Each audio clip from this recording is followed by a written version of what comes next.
protested by himself. We ended up having him being brutalized by the police, and I'm not too sure. People will tell me what ended up of him, where he was, in the Central Intelligence Organization ended up also being with him. Under normal circumstances, for people who are in good democracies, they will realize that if somebody does demonstrate, even if he was blocking the road, the only thing that the police could do was to apprehend him, take him to where he's supposed to do, and refer him to the judicial process. But that's not what happened. We saw instant justice being meted to him.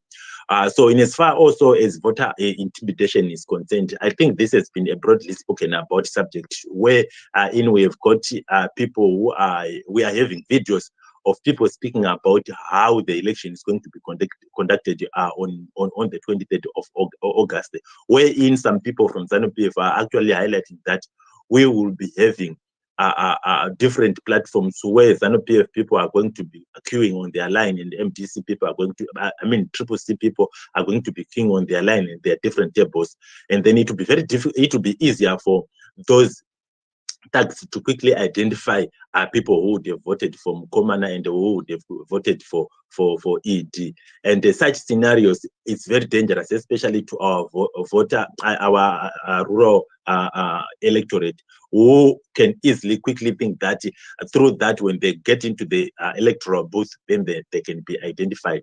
There was also another audio that has been circulating, where there were some people were saying, definitely allegedly from the ZANU-PF, alleged to saying that when people are getting into their polling stations, they are being told to bring in their cell phones that can take pictures, and then you have got to take pictures of where you would have voted for.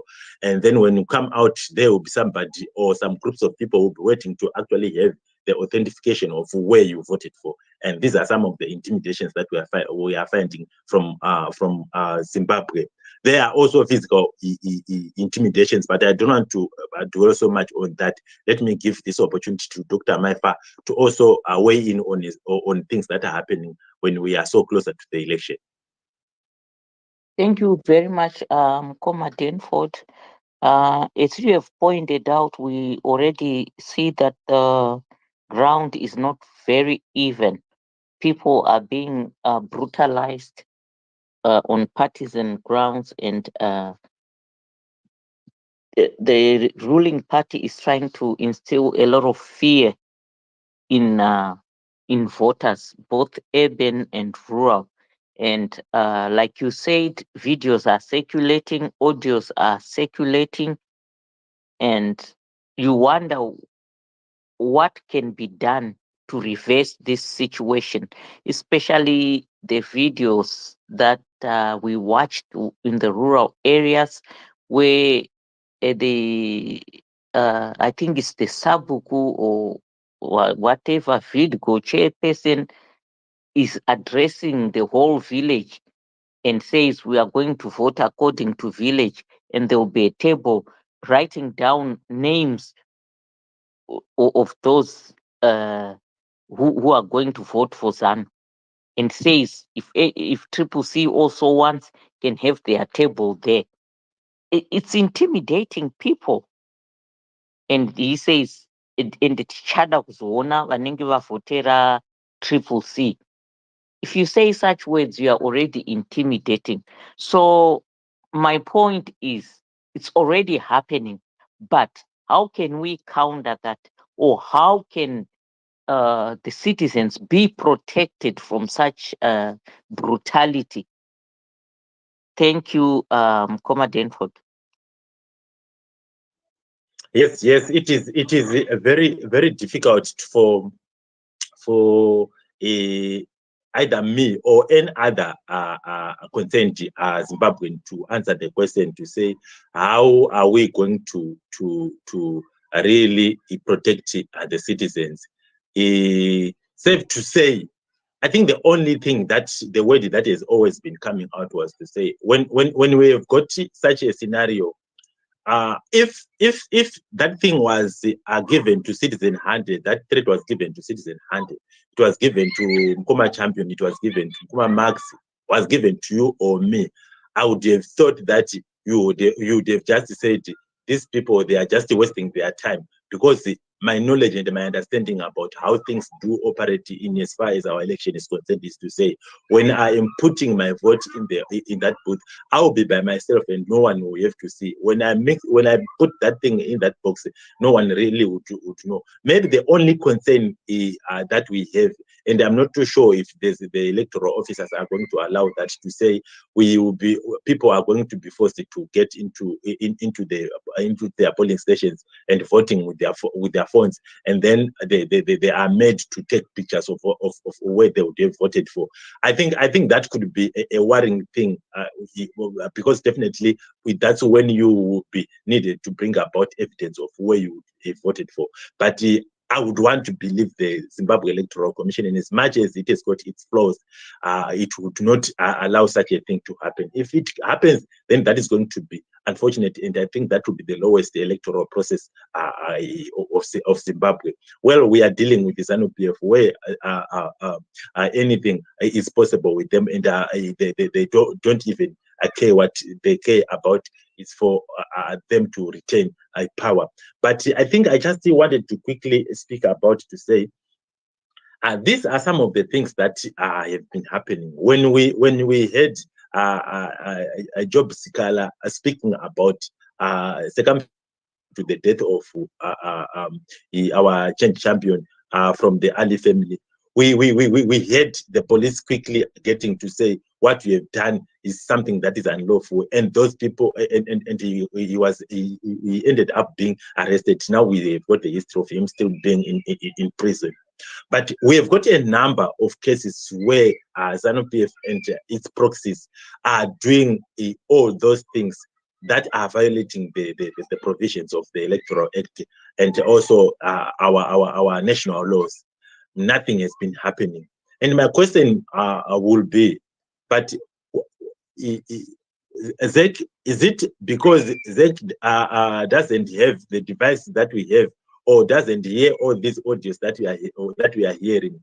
Are these guys not contravening some sections of the Electoral Act? And if they are, what exactly are they doing in order to bring about sanity to our electoral system before we get into the election? When things are happening some 2 months away from an election, how about as we draw closer, and how about during the election and the post-election? Because we have got pointers that are giving us direction that definitely change is inevitable in Zimbabwe if an election is conducted in a credible way. So in the event that we are going to be having the CCC taking power or leading in the election, how is ZEC going to handle this?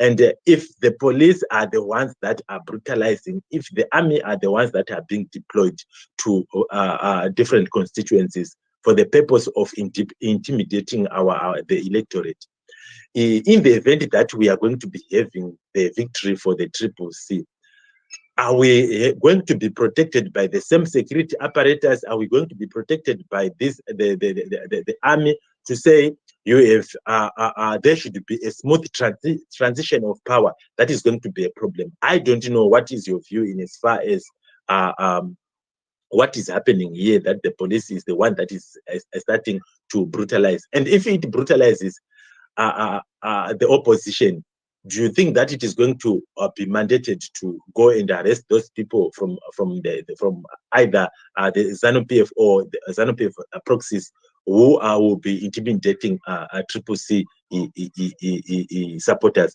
Dr. Mefa, I want to revert back to you on that question. Thank you very much. Let me read what one of our listeners has written. Settlement Mang Jen replied to our space and said, the police don't enforce the rule of law. They enforce unequal redistribution of wealth. So, in a nutshell, that person has summed up to say the police are not doing what they are supposed to do. And at times, I've also heard stories that what we see or what we assume are trained police officers are not. It's just youths from the ruling party who get uniforms and button sticks to assault people willy-nilly. It's not really trained police. That's what some people say, but I don't have evidence about it. So I think there has to be a change of mindset in our law enforcement people to say they are there to enforce the law. They are there to protect all citizens, regardless of their religion, political affiliation, gender, regardless of who they are. They deserve protection. But it seems to be different now. They are getting instructions from I don't know whoever, but wrong instructions. So they are not doing what they are supposed to do. And from what you have said, if it's already starting 2 months before the elections, we probably should expect more violence, more brutalization from the police. But if we speak out, if we find solutions now, I think that should be our homework, to find solutions so that citizens do not suffer during the before the election, during the election, and after the election. I think that should be our task, to find the way forward, to say, Sakatingadini, if police are doing this now, how can we have them stop? Thank you. Back to you, host. Yes, we need to continue speaking out against all that is happening.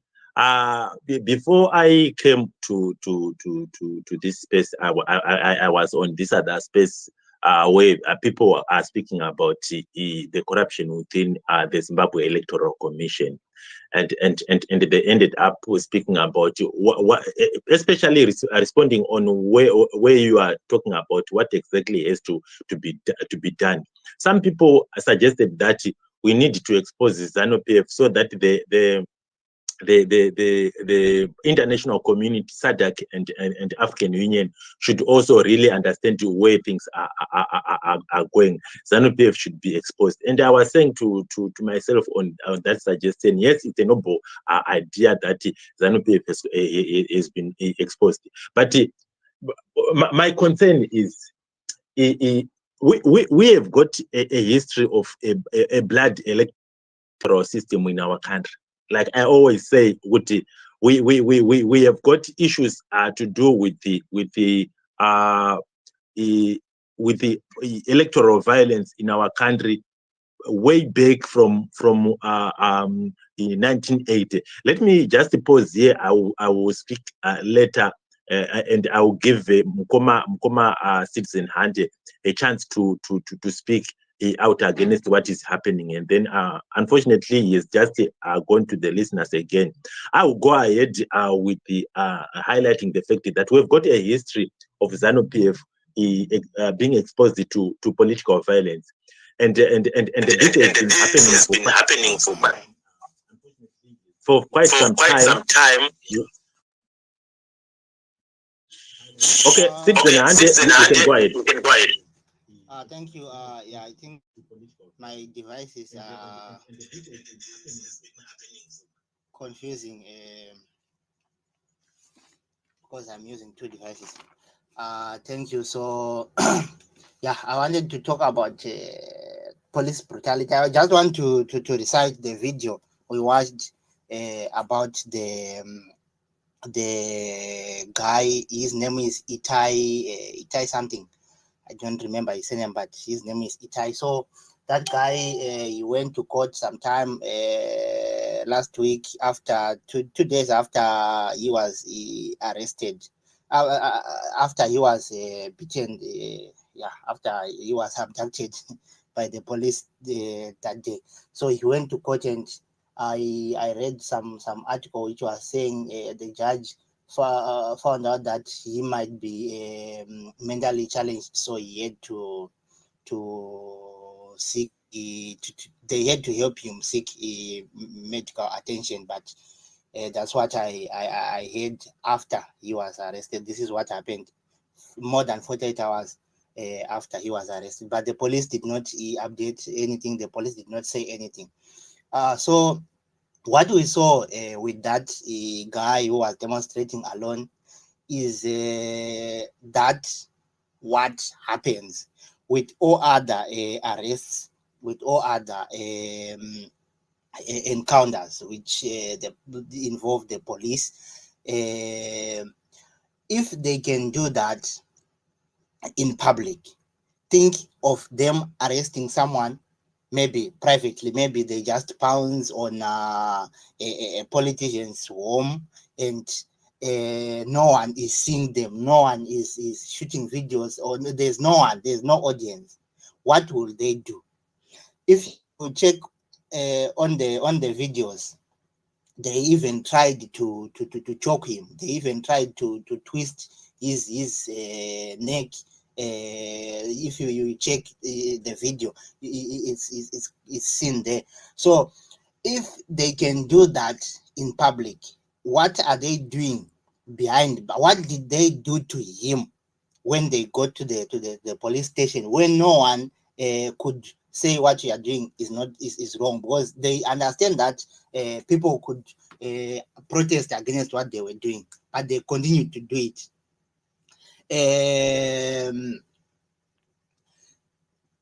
It does not show any hunger to observe human rights. It does not show any hope that these people at any time might want to observe human rights. And also, this can happen to any other person they arrest, wherever they arrest him. Imagine if it was just at 12 midnight and they got a chance to do that. Maybe they could have taken away his life, just like that.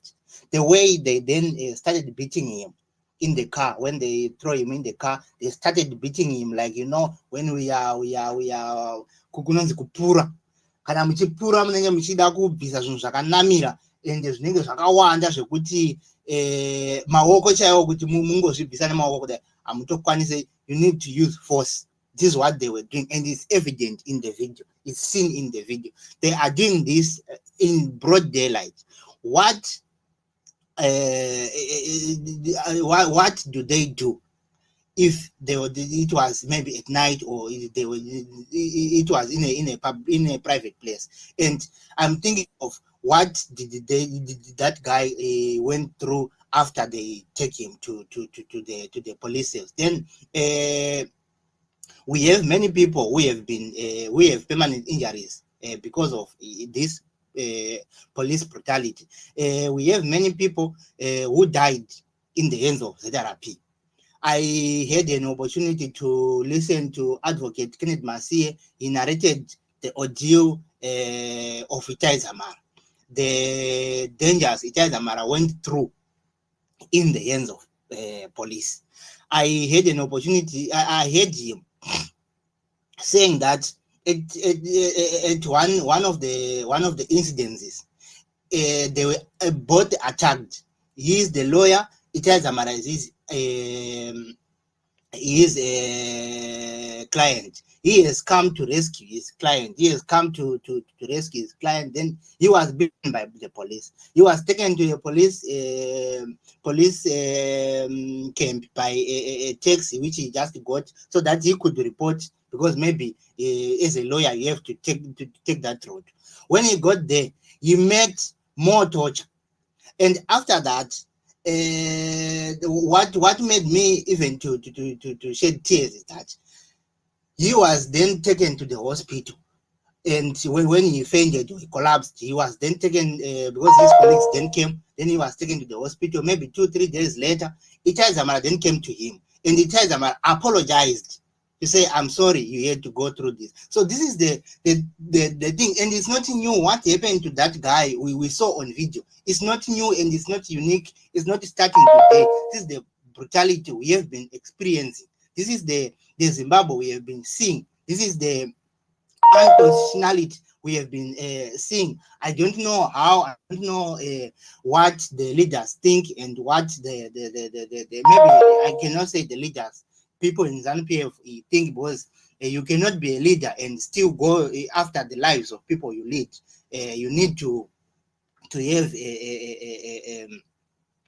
a demarcation to say, I cannot do this to my own people, to my own descendants. So this is what we have. This is what I wanted to say. And I now think that people, like many people who include Itai Zamara might have their lives being saved if there was social media. Maybe when he was taken, maybe if someone had recorded the video and the video was leaked. Imagine if that guy's video was never leaked. Like today we have another student who was arrested on Thursday or Friday. We don't know if it is an arrest or it's an abduction or it's a something, because the police has not said anything. She has not been to court since, I think she was arrested on Thursday. Then on Friday, they did not take her to court. On Saturday, they did not attempt. And there's no lawyer who knows where she is. There's no friend who knows where she is. There's friends. They also do not know where she is and what happened to her. So it's just an arrest because we believe it's an arrest. But we are here not even sure where she is. No one knows. No one has said anything. No official statement has been issued. So this is the Zimbabwe we are. You can just disappear just like that. Last year, I think I'm taking too much time.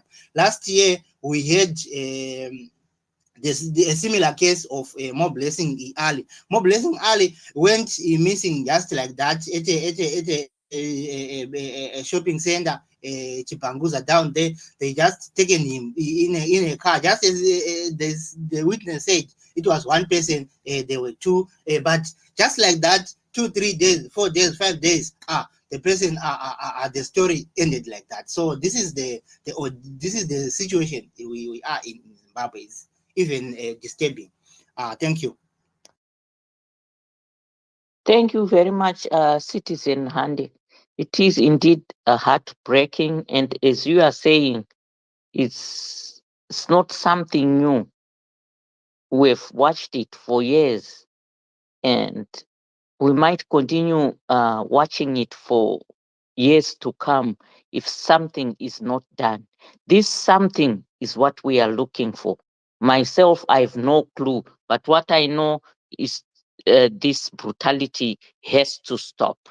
So we really have to find ways to have it stopped, either within the country or whether the international community. Me, I don't understand much about international law or anything, but I feel there's something that we are not doing enough to really make these people stop, because it's too much. And I'm actually shocked. I hate the arrest of Gamu on Thursday, like we are saying.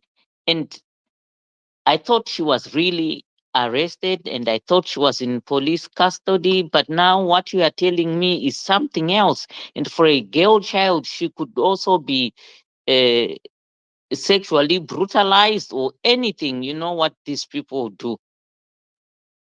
And it's so unfortunate. We just hope and pray that people will find her alive. At this moment, let me ask the host to present to us the first evidence of voter manipulation. Thank you. Over to you, host. Thank you very much. Thank you very much, Dr. Maifa, and thank you very much to Citizen Hunt. it is something that we need to say to ourselves. We are so much ashamed to be people from a country that prides itself of very well knowledgeable, educated people, but what happens in Zimbabwe is not a resemblance of what is highly spoken about us. The other moment I was listening to President Nelson Chamisa, to Vice President Tendai Biti, they were talking about what has been happening on the issues to do with this forever association of Zimbabwe Fires, how it has actually intruded into the security system of Zimbabwe, what has been happening, and how it has been taking part in issues to do with even ZANU-PF primaries. And now we are going to this general election, harmonized election. We are having fires taking an upper hand, and the personnel from the Zimbabwe Electoral Commission, I'm not too sure if it is implied, if it is organized, or it is how they are operating on it. Are they afraid of them? Do they let them do as they wish? Because it seems they've actually taken center stage in as far as the administrative logistics of the electoral system in our country. So the president was saying, we know our security structures in Zimbabwe, and he mentioned about the Zimbabwe Republic Police. He mentioned about the army. He also went to the Central Intelligence Organization, and also included the prison services. These are the security institutions that are enshrined or that are given in our constitution, and he says they are recognized. They are recognized. So he went on to say, this creature called fires, we don't really understand where it is coming from and what it is doing as far as what we are seeing today. But now, I want to get into what President Chamisa and Tendai Biti were saying, to say, yes, you guys acknowledged, and we as Zimbabweans, we acknowledge that these are the people, or these are the apparatus that are given to us with the constitution, and they've got their code of conduct. They are supposed to do their work. I'm not too sure, as Citizen Andy was highlighting, that as we see the video of this Itai who was being brutalized by the police, if they were following the confines of the constitution, if they were following the confines of the police act. So this tells us that we are working with an institution or institutions that either deliberately disregard what is being given in as far as our constitution is concerned, the supreme laws of the country are concerned, and it is a worrying factor. The reason why I'm saying it is a worrying factor is, in Zimbabwe, when things do go wrong, especially in as far as the security of people are concerned, the next thing is to go to the police station. But now, if the police themselves are becoming the perpetrators, I don't know really what has to happen. And this is what has been causing so much of confusion in different countries, where the law is not availed to the people, and people will find means of trying to protect themselves, which is so dangerous. A lot of civil wars have actually been caused because people would have said they do not have any protection from the police. And when I'm saying this, I'm only talking reality. I'm not perpetrating, and I'm not speaking about issues to say people should really take the law into on their hands, but we've got to speak the violence that is being brought about by the police, what is to happen. And as Citizen Hande had just was coming in, I wanted to quickly make a review of what used to happen when the elections were coming to being in Zimbabwe since 1980, 2000, 2002, 2005, 2008, 2013, 18, and now 2020, 2023, where we have evidence of people being at the mercy of ZANU-PF militia, as well as the police and the army. I'll quickly give an example of what happened to some opposition members when we used to be in this movement for democratic change.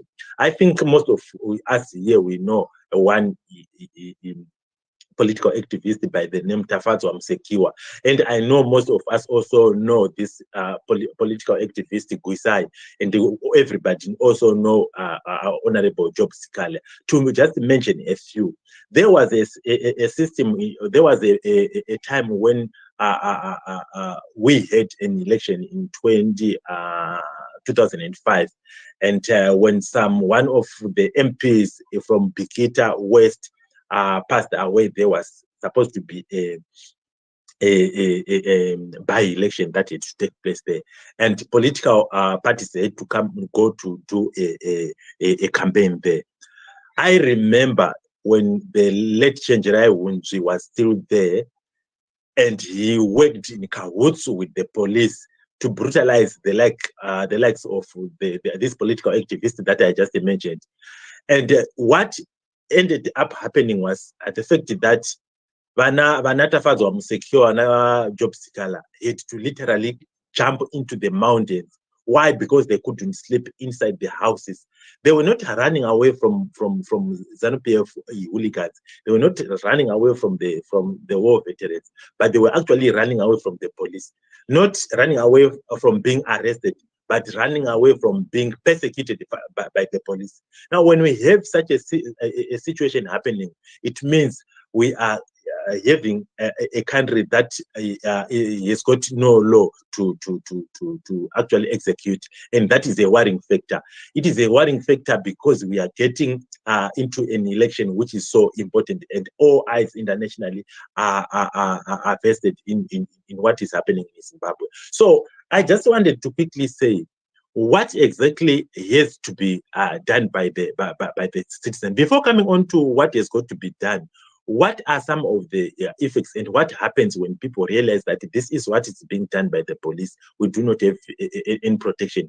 And to be frank, and frankly speaking, Citizen Hande, you actually said, do we have a situation in which ZANU-PF leadership could be aware of what is happening? And if it is aware, what steps are they taking in order to avert such a situation? I'm sure, and I'm 100% sure, that they are very aware of what is happening, because really, if the police doesn't do its work properly, they've got the protocols that are done. We've got a police commissioner, we've got the minister of the police, we've got the Home Affairs Police. All these people are supposed to know, and even the president himself. And I remember President Emerson Mnangagwa actually posted saying that we are all right as ZANU-PF because we've got all, we've got ZEC on our side, we've got the police on our side, we've got the army on our side.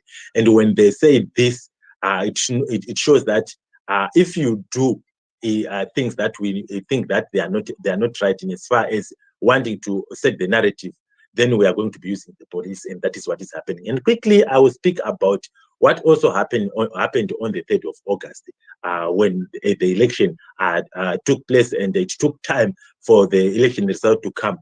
When people had to do what is prescribed in the Constitution to actually demonstrate against what was being done, the cooking of the electoral results, you saw what happened. But the police, in the first place, the police tried to disperse the crowd, and then they ended up bringing out the army, and the army literally used live ammunition to the deaths of about 6 people who passed away. So when we have got such a system in place, Zimbabweans, they know that when we are close to an election, this is what happens. Pan election, yes, in Zimbabwe. Punishment as far as persecution of people are concerned, by the militia, by the police, by the army, and by anyone who would want to use ZANU-PF for their advantage. And when the opposition says that we are being affected by this, no one will hear. Even if a professional police would say they would want to come and arrest that person, you are taken to the court. Mostly when you go to the court and say, I'm a victim of political violence, you are the ones who is going to be called a victim. You are taken to jail. This is what is happening. We are talking about Gamu that is just disappeared for quite some days. we are told she was arrested. But now we go to the police and find out from them what is happening. They will simply say, we do not know where she is. But she was literally arrested by the police. No one knows where she is. So it's unfortunate that we are under such circumstances. Dr. Amaifa, you had asked me to give you the evidence of political manipulation. Unfortunately, at the moment, my network, not network, but my technology is cooking up, and I couldn't go to play that. But this is the issue that is taking place in our country. That on this side we have got the police that is ransacking the opposition. On the other side, we also have got the SEC that is also working with the ZANU-PF to make sure that we are not going to be exposed to the voters' roll, to make sure that even if the people are tampering with the voters' roll, they do not have any problems. Remember what happened now, that ZANU-PF is now aware of the number of polling stations that we have, to the tune of 12,500. ZANU-PF knows that. Why? Because it got the information from the Zimbabwe Electoral Commission. Unfortunately, to the opposition, we are not going to be having that. What does it mean? It means we will just get to an election without knowing what is going to be done. Do you think that the same Zimbabwe Electoral Commission that is suffocating the opposition in as far as not giving it the voters' roll is going to take charge of the polling stations when those Varakasha are coming to intimidate people on the polling day? It's likely going to be a different thing altogether. But I'll quickly come back to you, Citizen Hande, if you've got something to speak about this topic that we are having now. Thank you.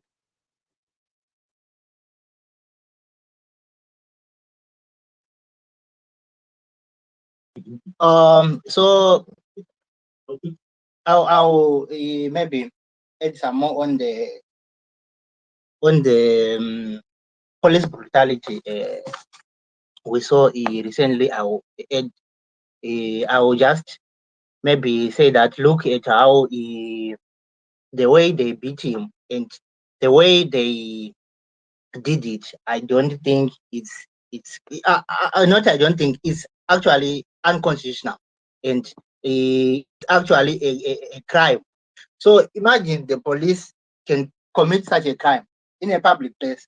How do they enforce the law? In which law do they enforce when they can, when they have a ability, when they are breaking the same law without any fear, without anything? Then the other thing I wanted to say is that, look now, people we saw there, they were not in police uniform. Who were they?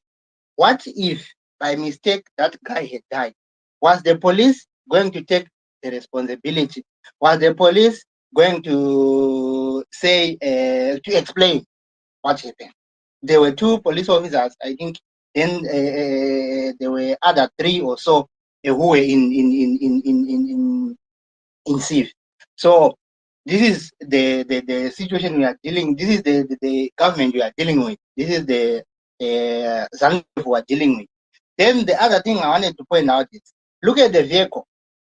They smuggled him into. They forced him into the vehicle. They taken him with. It's not marked anywhere. That is a police vehicle.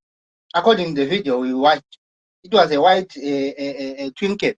It's not marked anywhere. That is a police vehicle. What if he had died, maybe just by mistake? Maybe they had no intention to take his life, but maybe that had to happen. Was the police, was the government going to be accountable? So this is the government we are dealing with. This is the brutality we are dealing with. This is the situation we are all in. So, and this is what is happening with all other cases. It's just by luck that people will decide. Itai Zamara's lawyer, when he was narrating this ordeal, when he got to Harare Central to get help, they even started torturing him again. Now that he just told them that I was beaten by the police, so I have come to report. Then everything changed. When you get to a police station and you seem to be a victim, police will be like friendly, trying to sympathize with you, trying to. But when you just mentioned that I was beaten and police were involved, they, in case it changed, they started torturing him until he had to find someone to alert his colleagues. But this is the situation we are living in. You can just disappear just like that, and that's all, and you won't be seen again. And no one will say it was police or not. It cannot be determined. Police can just say these were thugs. They will not even say anything. They will just keep quiet. They will just keep quiet. We have another case which I heard on Studio 7 just last month. People in Umgusa there, they were attacked by a ZANPF marked vehicle, and they were taken into that vehicle. And later on, their colleagues were alerted by the police at Nyamanjo police station that we got your colleagues here. How did they get to the police station? How do you abduct someone and go with him to a police station? Who does that? How does that happen? How do you explain that situation? How do you how does that happen? And the guys who allegedly abducted the ZANPF people, they were just detained for less than 48 hours, and they were released. And the rumor saying that they are still in the streets and they are still looking for the same opportunity to to to to to, to, to intimidate. So this is the situation. This is the Zimbabwe we are in. We are just citizens who are on their own, who are just trying, but it's difficult. So this is what I wanted to point out. Then yeah. Thank you. Thank you, Mkoma Citizen Hand.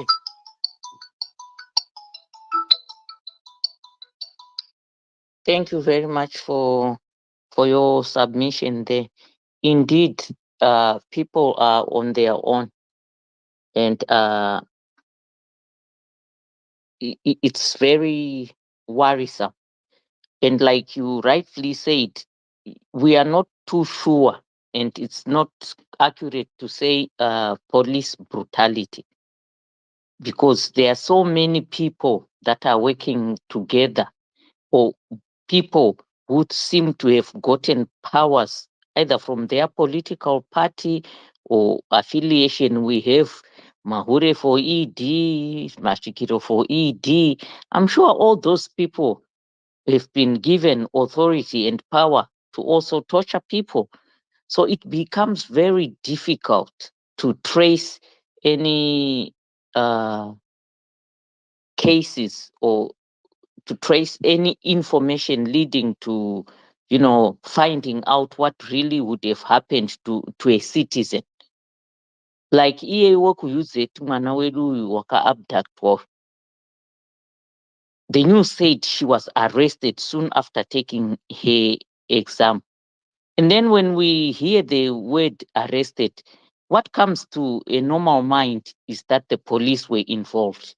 But if she never went to the police station and she's still not accounted for, hatichazivi pamwe masvikiro for ED akanomusunga, or ifazi hazvinzwisisiki, or ECIO straight. So there's so much confusion and lawlessness.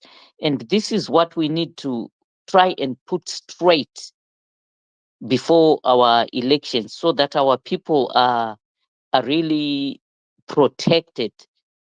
We need accountability from each security sector. We need accountability from each citizen. Now kana ndasungwa, ndikasazikanwa ndasungwa nani, ndazoiswepi. There is no accountability, and we can't run a country like a banana republic like that.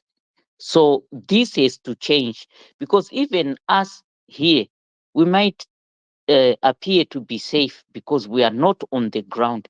But if we are not careful as we approach the elections, we might find that our family members are arrested and we can never hear about them anymore, because the people who arrest are so many, and they are not traceable. There's no accountability. So I think that's the first thing that has to be put straight. Who has the power to arrest? And what's the process? What's the procedure? Kana munhu asungwa, what's the next step? So that even if somebody is arrested, I know where to follow up. I know where to bring legal aid to. So it's all confusion. You don't know where to go. You might find the person at offer weeks later, days later, because there's so much confusion. So I think this is one of the things that you mentioned, Citizen Handed, that's worrisome. A marked car, marked on partisan lines, picks up people, tortures them, leaves them at a police station. Saka pane difference here pakati pezeta rapi nezano or CIO nezano. It's like everything is now intertwined, interwoven. Hazichagoni kuseparata the government from these other security sectors or whatever companies. So it's a thing that we have let go on like that for years, but we have to fix it before our elections, lest we lose a lot of lives, lest we have our families in and even ourselves victimized. Thank you, and back to you, host. Right. Thank you very much, Dr. Maifa. Thank you as well to Citizen Hande. I just want to quickly respond to what you spoke about, especially to do with the issue of saying when somebody is being taken by the police, and sometimes you see that they do not have they are in an unmarked vehicle. There is so much of confusion on that. You see, I would want to believe that Dr. Amaifa, it might look like there is confusion, but this is something that is well planned, and these people, they know exactly what they want to do and where exactly they want to take their festive prey. You see, you look at the modus operandi, how Itai Zamara was eliminated. And I would want to quickly agree with Citizen Hande to say the fourth industrial revolution has actually assisted Zimbabwe as far as protecting us from what would have actually come horribly wrong, and as far as our politics is concerned. Because all the things that happened with Rana Itai Zamara, all the things that happened with Rana Tundra Ndira, and a lot that lost their lives, it was because the things were just done. Why? Because people are afraid. You can't retrieve that person from the police, but that's what used to happen. But now, because of what is happening, all these things are happening. Video from them, a police video, and I think because they are realizing that this thing has been captured, and we are realizing that they are realizing that people have been seen, they might conceal information to do with the my number plates, and so on and so on. But possibly the identity of those people who captured him could be found in place. So how can we sort of stop that question? I think it is also to do with the use of our gadgets that we have, and say, no, we need also to make sure that when that thing happens, let's make use of our technology, and also speaking out against all this is happening. Now, today, yes, we are not as many people here, but remember, we've got our Facebook that is listening, we've got YouTube listening, Change Radio listening, and also we are going, after this program, we're going to be referring this to a number of groups for people to know what is happening. And by speaking out, people will really understand this is what is happening. Quickly, before I go to Mkoma Max, there are other issues that I've just realized has to be known by the people, to say, when people see that somebody is brave enough to speak against the regime, this dictatorship, what they now when they see him being assaulted and under such heavy beatings like that, when we are getting close to an election like this, it's going to be very difficult for most of our moderate electorate. You see, they will say, no, this is where we are being taken to, and what is the reason for us to vote? But when we are speaking against this, we need to also mobilize people to say, despite all these things that are happening, but it is our right to make sure that we go and put our mark. Ndanga ndichida kutaura nekukurumidza futi nyaya yakaitika kuna ana Cecilia Chinemberi nevamwe vakasiyana siyana vainzi vakasungwa. Munhu anotaura panapa kuti I've been abducted or I've been beaten up. You go to the police. Vana Cecilia Chinemberi, they were actually later on being accused kuti makanga maita misrepresenting nyaya dzenyu, vakatogara muchitalks about that because of what they have been alleged to have done. So it's a very complicated thing, but we need to soldier on. Let me give this opportunity to Kuma Max and speak out on this subject that we are discussing. Thank you.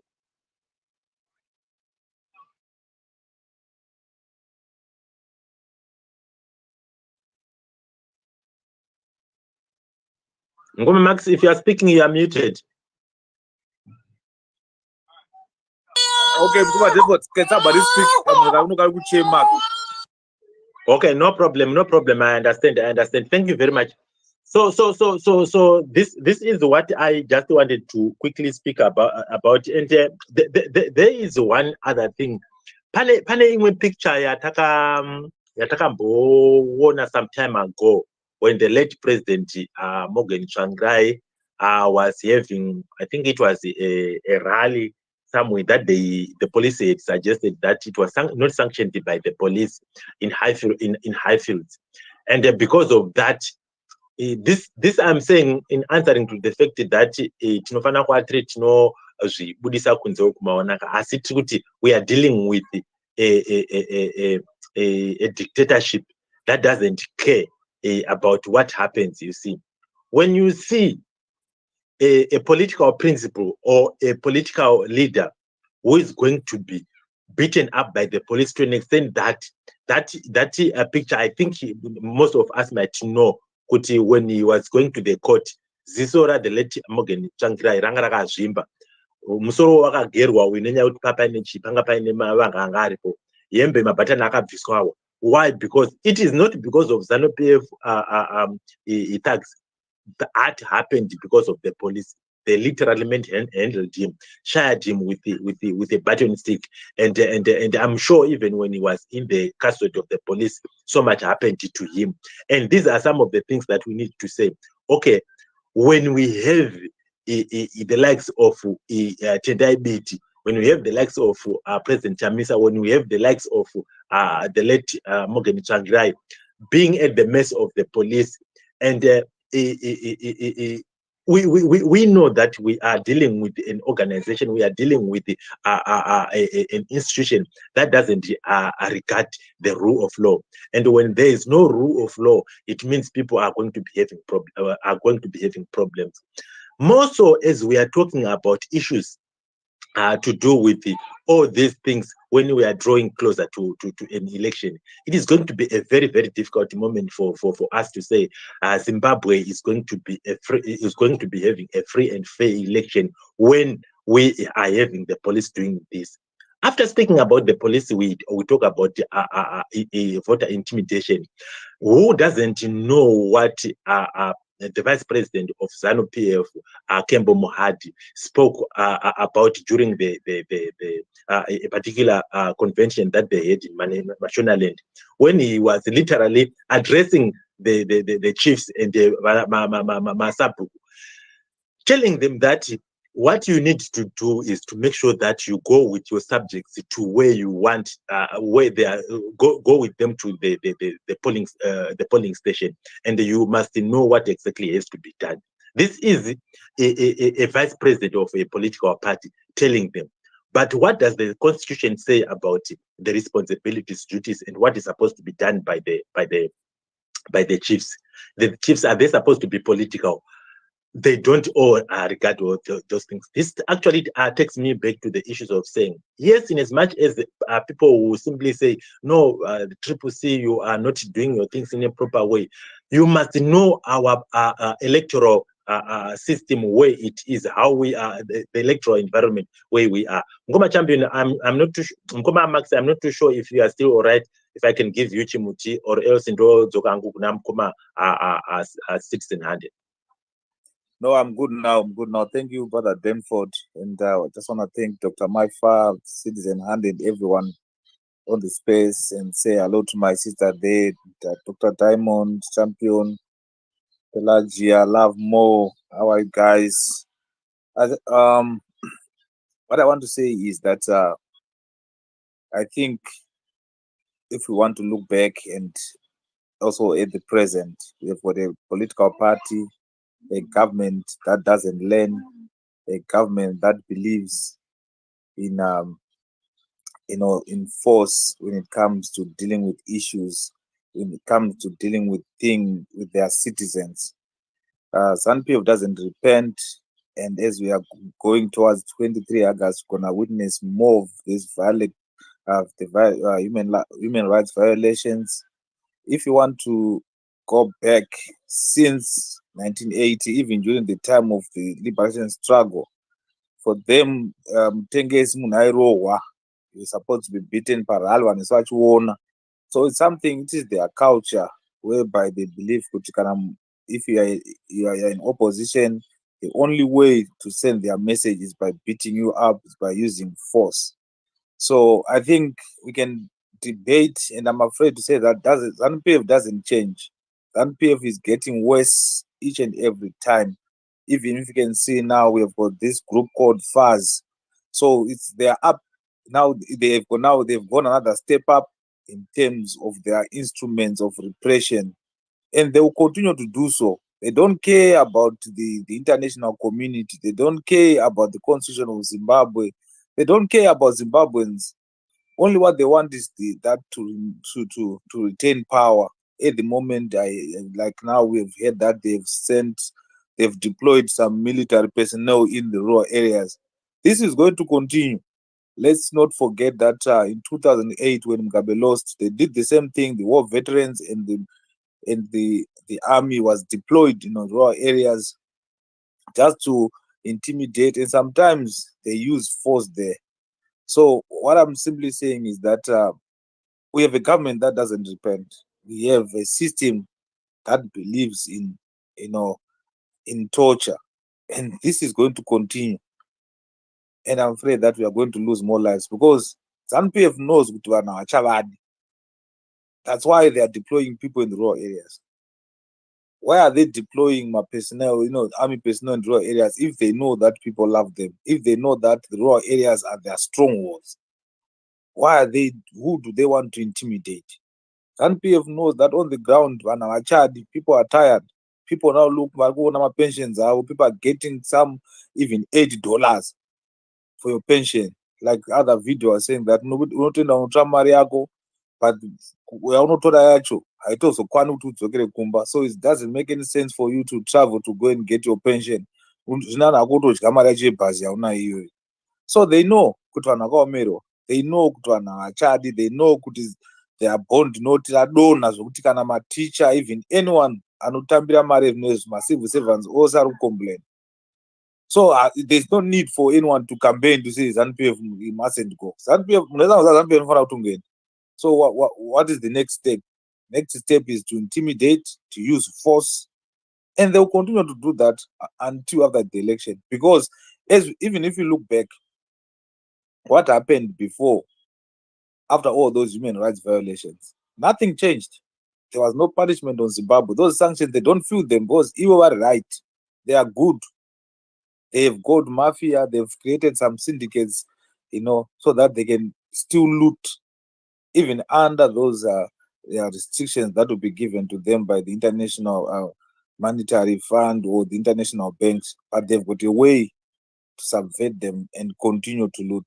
So ZANU-PF, to them, they won't change as long as they remain in power.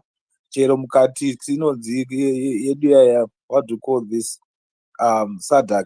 They do nothing. They'll just come and endorse the same elections. So I'm afraid, as an opposition, we need to think twice to say, what are we doing different compared to the other elections, so that we can counter this regime, or else we'll be here again next time tichichema nepolice brutality isiri kupera. Vanhu vanongosungwa, ana Joana vakangosungwa, but at the end of the day ndo vakandenge vatovapuwa mhosva. Even as we've got people like Job Scala who are still in prison today. We have people like Jacob Ngaruvume vari muprison. Now I hear kuti mwana musikana uya haasi kuwanikwa, and nothing is happening to them. It's okay, because at times mazimbabwe sinongoti zviri bore. Last time pane one person akamira mustreet akarohwa, vanhu vakangotarisa, vanhu vanotoramba itoita zvinhu zvavo, votongoverengawo newspaper kuti tichamuverenga mangwana munewspaper, and we do nothing. So I think there's need for us to change our attitude as Zimbabweans, because tikaramba takangorira docile, this government ndo zvainotoda izvozvo. They always want to instill fear in us so that we don't react.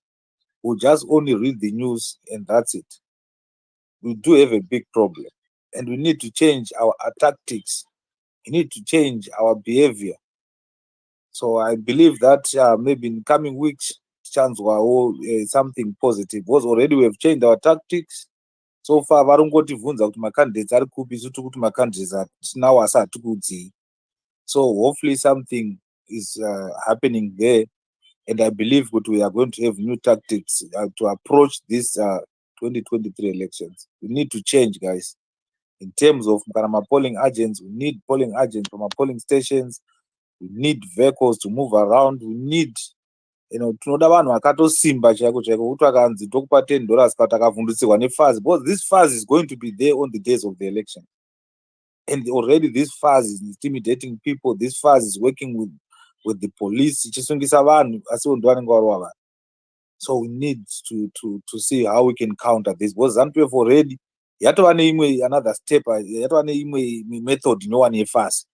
So we need to also see how best we can counter that, to make sure we safeguard my elections are clear, and also to safeguard our citizens, because already now we have lost a girl akatosungwa hatizivi kuti ari kupi, and takanzwa kuti kwachirumanzi kwakasungwa futi vamwe, kumasvingo kunomwe akarohwa futi.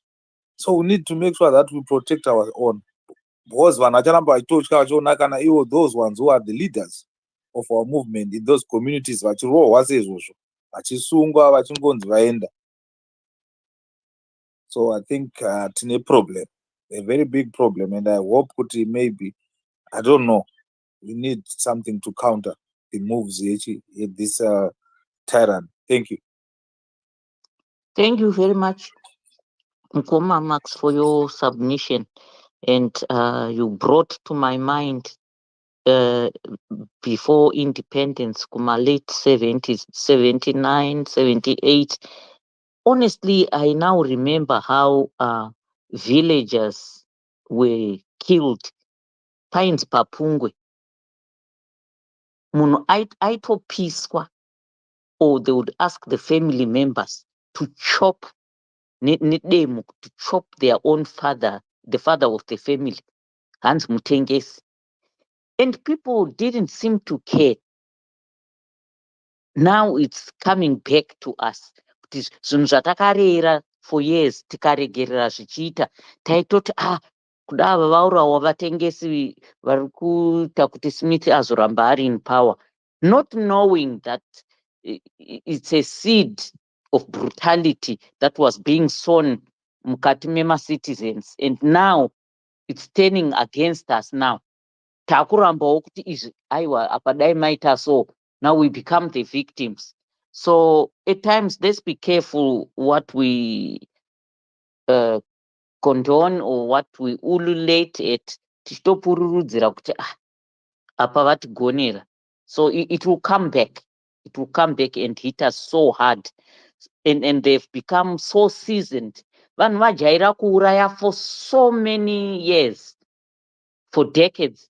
So kuti kufa kwemunhu means like nothing to them. So it's so unfortunate. And like you have rightly said, we have to come up with plans to protect ourselves, to protect every citizen, because every citizen has a right to say whatever they want. Azvirevi kuti kundiuraya ndiyo solution. If I don't want something, it's my right to say, ichi handidi hangu, and then leave me alone, and go along with those who want whatever you will be proposing.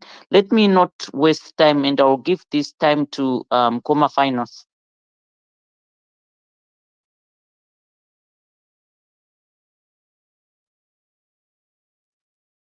Mukoma Finals. Oh, ndandati hamusi kutaura kare, regatidedzere kuti Mukoma Finals kana doctor. Aizvo handisi maziona zvandaisa kutimeline kuti kana ningi an aspiring president achiniti Mukoma Finals imozonditi finals hazvishande. Right. Good afternoon, Mukoma Danford, and thanks for the space anyway. Very engaging, a very good topic. Dr. Mai Morisei, thanks a lot. I appreciate you, Zimbabwe, and everyone else on Sister Diamond. I see you had migrated to this space. I wasn't aware because Mazwana was trying to meet in Mukoma Danford. My alerts, I would have probably come a long time ago. Okay, on this issue here of voter intimidation, there's nothing new. I think we've discussed this, we've exhausted these topics for such a long time. The ZANU-PF has always done it all the time, and whether border gezi, where they trained people to just beat people into submission, intimidation. They did it with the prison officers. When we recruit prison officers, but they were not. Once rapid recruitment process as prison officers, then one of the embeds replaying, but no rakashavanu in every other province. And Mugabe used to do it quite well. And that process, I think, because of the new regime, I think it's worse than the Mugabe regime in the way they are doing things at the moment. You can see how they've tried to restructure the Atayati border gaze into that phase that's intimidating people across the provinces. And the sad part for me, most of these communities, Zimbabwe constituencies, they know the members of FAS, because some of them, they're not even CIOs. My members within Maruzeva, members within towns, they are well known, rogue elements, people that belong to FAS. They're not even my CIOs, some of them. So you find our communities, they're beaten into submission. When I watched I think you remember Itai Makombe, the guy who demonstrated the other day in Harare.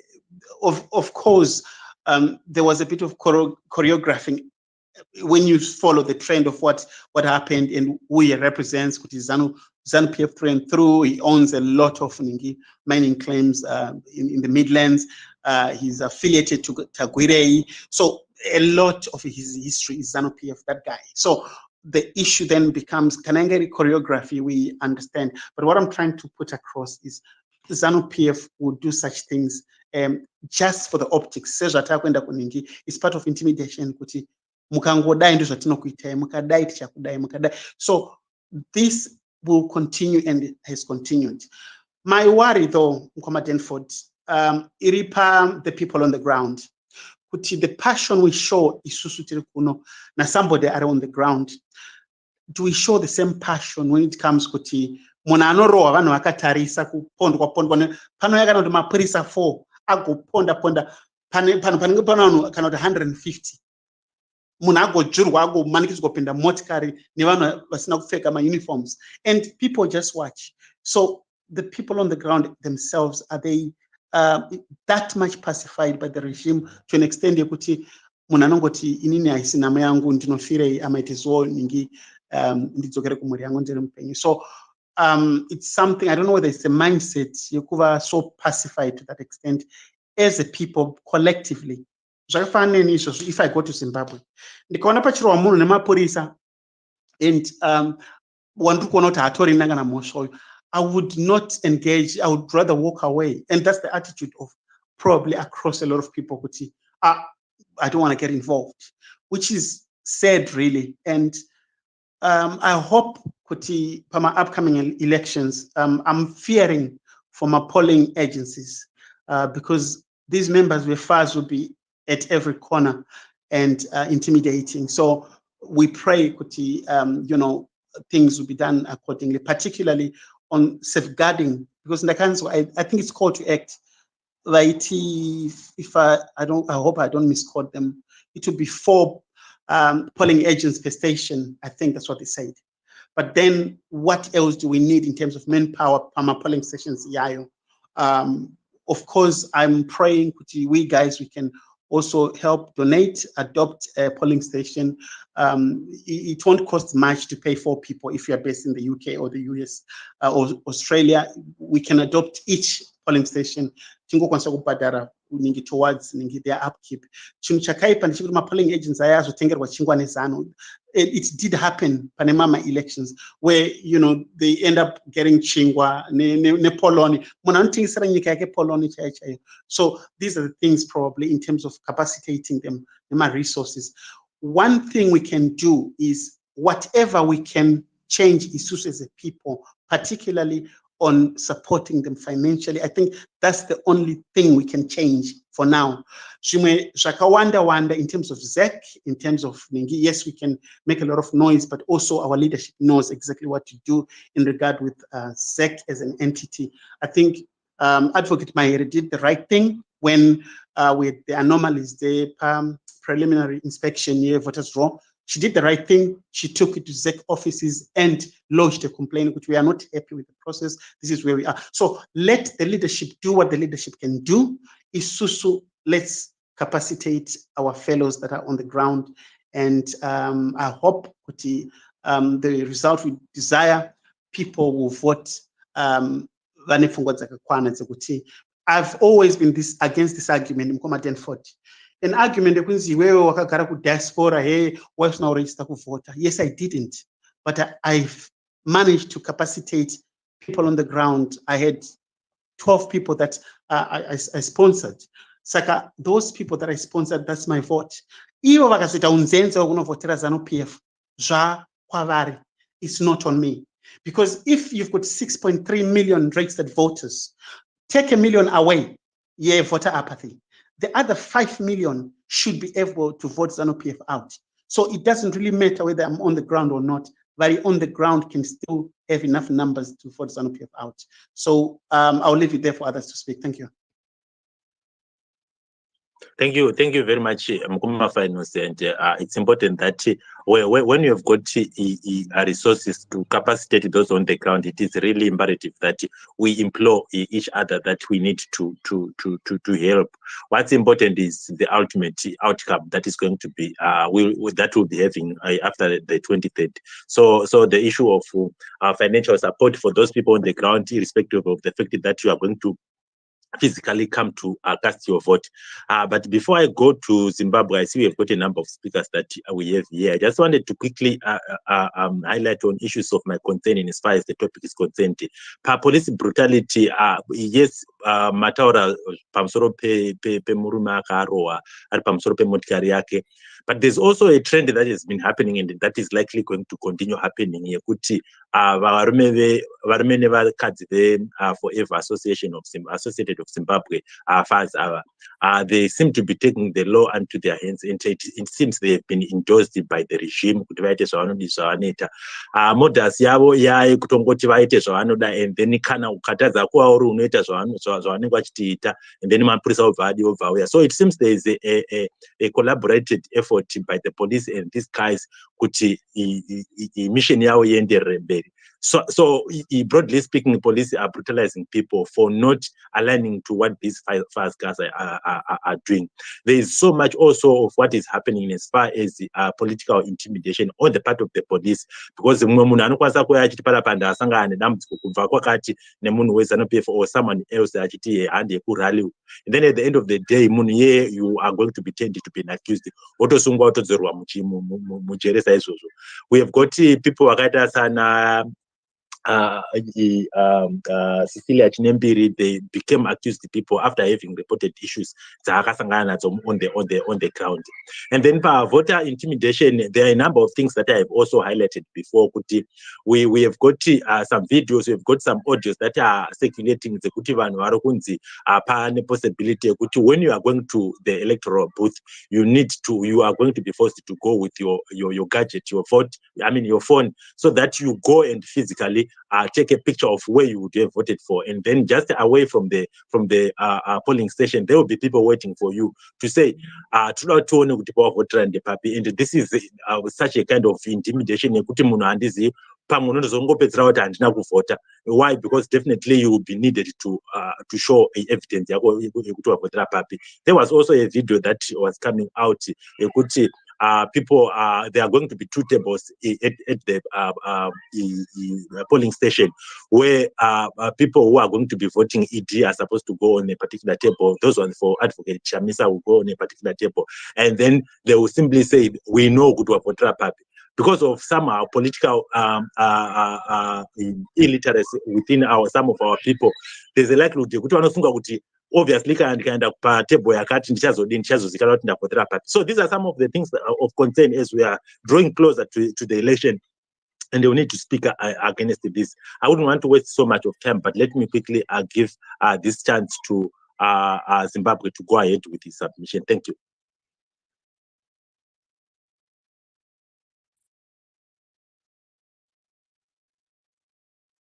Zimbabwe, you seem to be unmuted. Sorry. I was talking to myself. Thank you very much, Nkuma Danford, for the space. Thank you very, very much. And great topic. And thank you very much, Dr. Maifa, for the co-hosting. Thank you very much for the space and great co-hosting. And to all the speakers, Max, Final Citizen, the Hunter, Thinking Zimbabwe. Thank you very much to all of you as speakers, and thank you to all the listeners. There was recently a young lady, yes, who was arrested from UZ. We don't know where she is. And then there's also somebody else from CCC who was arrested. We don't know where they are. And then there is also the gentleman from CCC Mutare, who was, I think he was assaulted.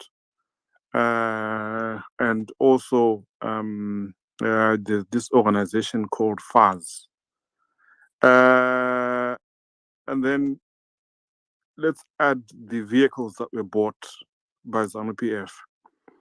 And then let's add the previous intimidation that has been happening in terms of those that are human rights activists, those that are opponents to ZANU-PF, as in majority CCC and previously MDC members, and also the journalists who uncover corruption, looting, and human rights abuses. They've all been attacked by ZANU-PF in the past, and it looks like the usual modus operandi is going to be at play this time again. In the gold mafia, I'm just trying to line up my chain of thought. That's why I'm bringing you all these topics at the same time, just to joggle your memory. In the gold mafia, a figure was mentioned by the angel Hubert. So he calls himself an angel, and a prophet of some millions that ZANU-PF apparently is being sponsored by E.T. Mnangagwa. The last time that an election occurred on this scale, the reports were that each ZANU-PF election agent was given roughly $100 for 2 days. For 2 days, $100 for 2 days, right? And then if you look at the document that was published by ZANU-PF on the 30th of, dated 30th of May 2023, it says that they intend to field 37,500 party election polling agents. If you do simple maths, very simple mathematics, and you say 37,000, if you can work with me, please, 37,500 multiplied by 100. That comes to 3,750,000 US dollars, just using the previous budget that ZANU-PF had for its agents. Now, let's look at how many vehicles have been bought. Rough estimate. Let's just say around 1,000 vehicles from the beginning of the ED presidency until today.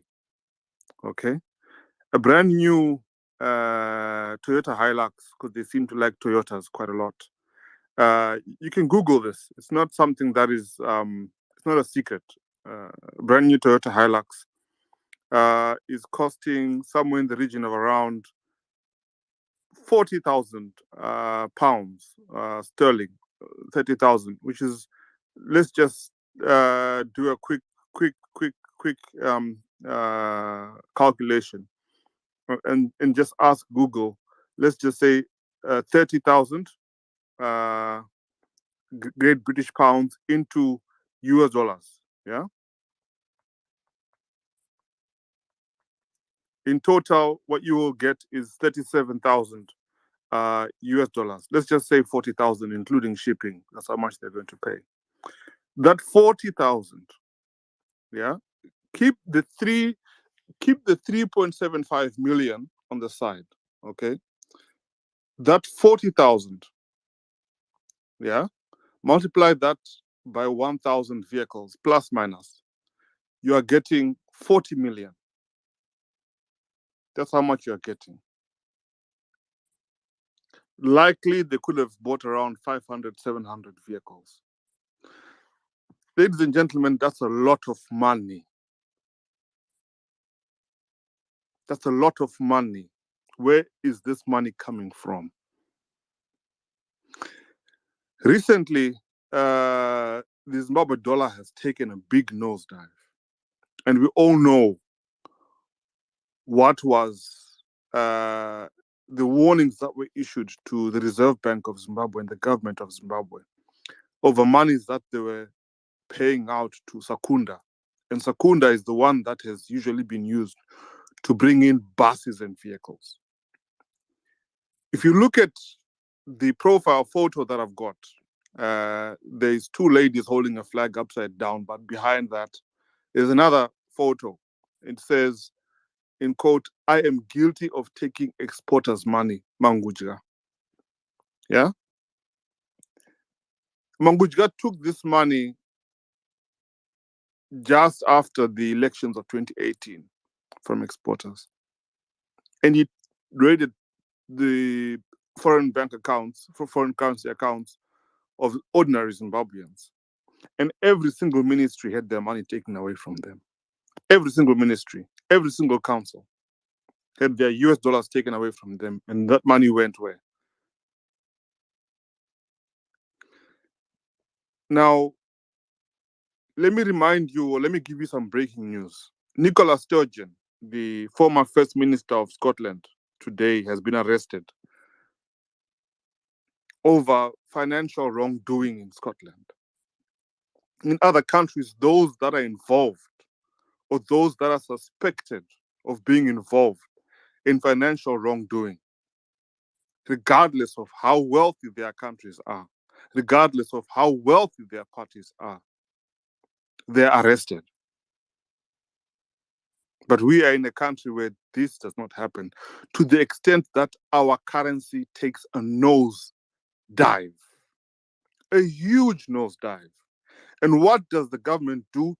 They print banknotes like crazy, Zimbabwean ordinary banknotes, because they are trying to suck out the US dollars. And then when people start suffering, they send the military out, they send FARS out, and then they send the police out to go and beat people up with an impending election. So to see these things as isolated incidents, ladies and gentlemen, I'm trying to say we are doing ourselves a big disservice. You have to look at the whole thing like a pot. You cannot make a vanilla cake without vanilla, without flour. A vanilla sponge cake without vanilla, without flour, without eggs, without milk. You need all those things. But in the case of Zimbabwe, if you now go and then to try and substitute for the fact that the flour has been looted, you add 2 liters of milk when in actual fact you're supposed to add just 200 milliliters of milk. This is now where they are printing money. Yeah, they're adding 2 liters of milk to a cake which needs just 200 mils. It needs just 200 mils. The country does not need loads and loads of a bond note floating around. It needs just a certain amount. What you will end up getting when you try and bake that cake for the required time, unowana mbodza zvakafanana nekubika sadza. Ukawanza mvura, kukwata kwacho hakuperi and haribvi. Zimbabwe rine sadza which is just enough to fit in one hand. Sorry, ufu which is just enough to fit in one hand. And ufu wacho iwo wanga wachifanirwa kushandiswa kuti tiite sei kuti tibike sadza kuti tidye tese. Hwanokorwa nezanu PF vachinotengesa mbeu. And now we can't feed ourselves. Now sadza rakuita mbodza. And they are going around beating the children of Zimbabwe because they, as the parents, as the fathers of the nation, have failed to do their job. To see things in isolation is not right. Let's see everything as it is. Why is there police brutality? Police are brutalizing people because they don't have money. They are being bribed to go and beat people. They are not earning enough. And then they go and beat people, and then they get paid money on the back end. Mafia. That is how a mafia operates. Masoja are not getting enough. What happens? They get bribed by those that have looted money from nostro accounts. Now they've taken money. After they've beaten people, they get promised more money. They go and they get the money after they've beaten people. We can't see things in isolation. We have to call it out for what it is. Voter intimidation, why is it happening? They know that they're going to lose the election. People are hungry. Elections all over the world, they are primarily about food in the stomach. How well, how much better, how many more things will people be able to buy when they vote in a particular party? It's not about how well you speak. It's about how much prosperity will you bring as a political party to people. Where you fail to bring prosperity, where you bring hyperinflation, where you bring street children being arrested, where you bring brutality.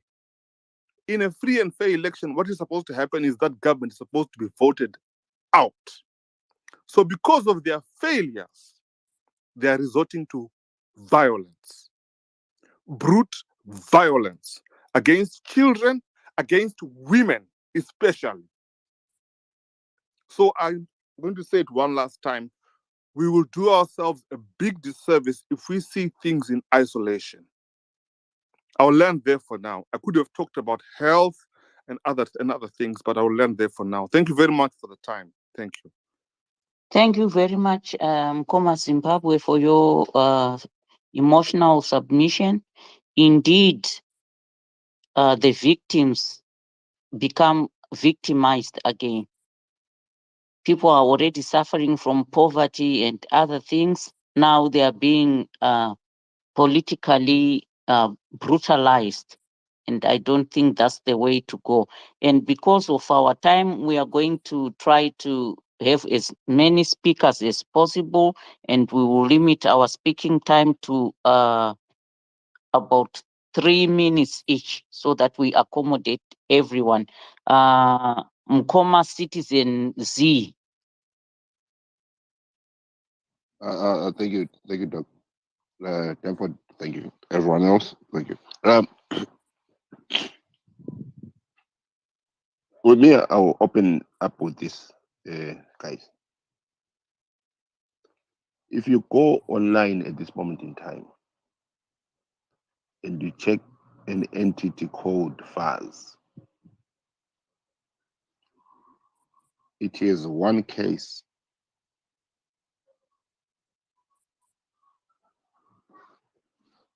of abuse.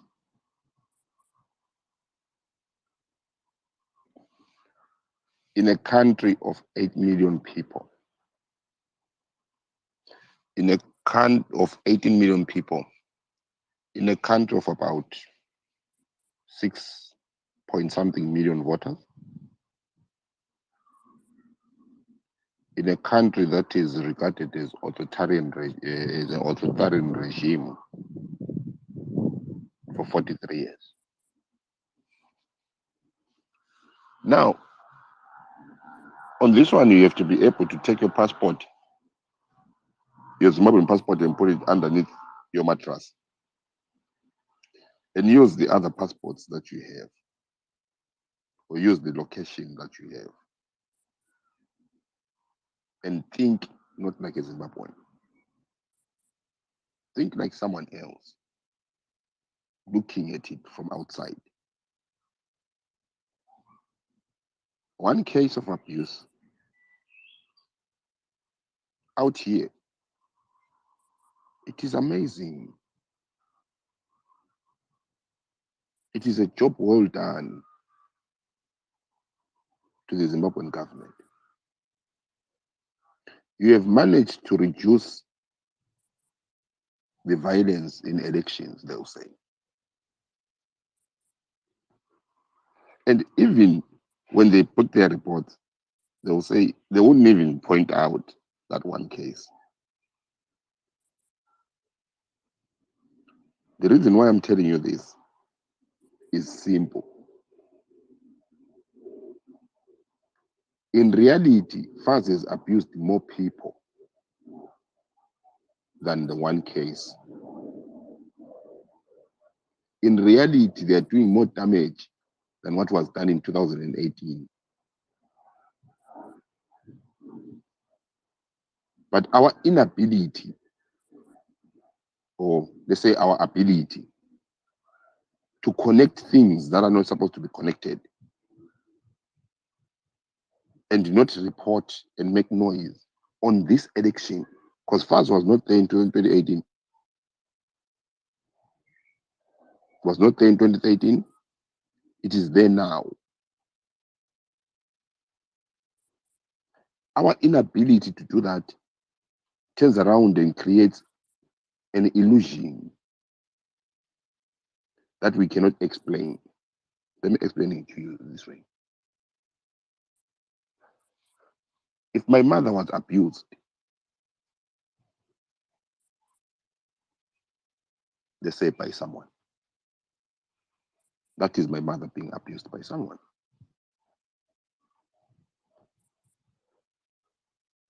If my sister gets abused,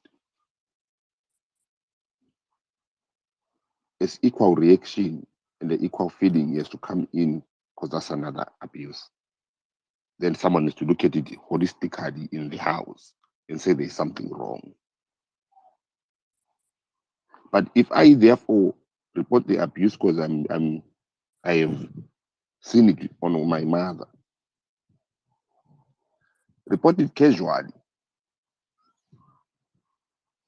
because I have experienced it with other people, it becomes illogical.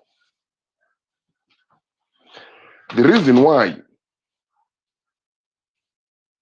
People have been dying since the beginning of people. Yet every death shocks us. It's because we turn around and start from fresh.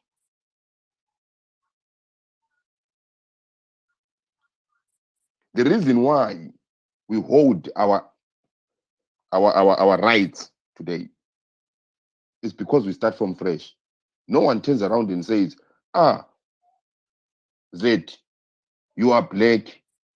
You had 6 million people die during slavery, and we add another 6 million during colonization. Yeah, and add another 6 million. So your death today is insignificant because of the history of death. That's not how human beings work. We work on shock. Our inability or our ability as Zimbabweans to not to be shocked is our downfall. Let me explain it this way. What ZANU was doing in the 70s shocked people, but they got used to it.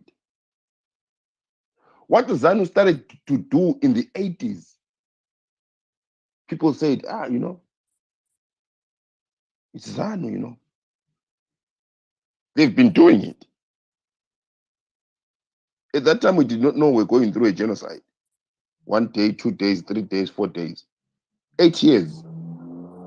We called it a genocide after the fact.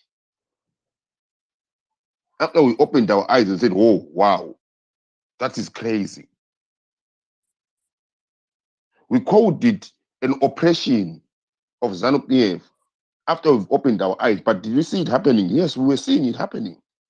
Same as this abuse, corruption that we are actually seeing with this election. No one is looking at the basket. Everyone is looking at picking one, putting it there, one, putting it there. These guys are abusing. Western 2018. The only difference is we do not have memory as human beings. The problem we have is we cancel things out. It's a psychological, it's a mental advantage that sometimes turns around and becomes a disadvantage. The ability to turn around and say something that is stressful, you just turn around and block and start over again. Yet it comes into us as a disadvantage. Yet it's advantage to ZANU-PF. FAZ has been going around here abusing people. 2 weeks ago, they were in Gwanda. Yeah. 3 days ago, they were in another village. Teachers had to turn around and go and sleep in the forest because they feared. 3 months ago, the war vets were terrorizing villagers. Have they stopped? No. They kept on terrorizing. Now FAZ terrorizes. ZANU-PF terrorizes. Police terrorize. The collectiveness of it, by the time we get to the 23rd, we cannot say from 23rd, this is when we start lifting up our pulling the hairs out of our heads and saying, wow, this is crazy. We have to be able to cry now because we know, we use history and say, we know where this is going. This person is an abuser. Yes, he's abusing new people, but we know where this is going. If we do not cry and make noise now to any and everyone, we cannot make noise on the day, because on the day, the reports are going to be clean. They are going to be clean. And what will be making noise, the same people that are turning around and supporting ZANU-PF are going to come to us and say, you are not making noise here. Why are you making noise now? Then we have to go back to the lived in experience and say, you see there, that's what it was. This is why we're making noise now. Then the question becomes, why didn't you make noise there? I cannot have a house that is being broken into and keep quiet. Then when my neighbor's house gets broken into, then the day they turn around and come, the police come out and say, hey, what about me? I got broken into last month 4 times. The police will say, where is the report? You didn't come and tell us. You didn't make noise. Did you tell anyone? No, I did not. Why? Oh no, in this place, the whole street is dangerous. Guys, no one goes back on elections. They only go back in reference. Every election is clean. It starts off in a clean white slate. And then from the white slate, what we record, what we shout out, becomes what turns around and keeps and makes sure that that thing is not white anymore. But if we do not do that, this is my fear. We have become numb. Maybe it was in the beginning, it was an advantage, but now it has become a disadvantage because ZANU is using it against us. That numbness that we turn around and they have created for ourselves, they are turning around and saying, oh no, you are taking it because you do not cry. Then the question becomes, to those that have turned around and seen loads of suns rise and set, even today in our lives, you go to a funeral, you cry. Why do you go to a funeral and cry? Why don't you go into a funeral and say, I am 45 years old, I am 65 years old, I am 55 years old, I have seen so many people die. I am not crying, I'm turning on the radio. Because I do not have time to cry. We cry because we are human beings, we're understanding what just happened here. We're equating that person's own loss or not being here. This is an election of 2023. In Zimbabwe, we've got more young people now, yeah, from 18 to 40, more than any other voting age group. They hold over 60% of voters. And the majority of them are the ones that are so-called first-time or second-time voters. So you say 2018 was a fluke. Now they're experiencing ZANU-PF for the first time. So how are they supposed to turn around and deal with that, what they are seeing with FAS and ZANU-PFs back to their old selves? If the elders that have been turning around and experiencing this are keeping quiet and not even dropping one tear, not even making noise, that means they're experiencing this by themselves. They're trying to make sense of it.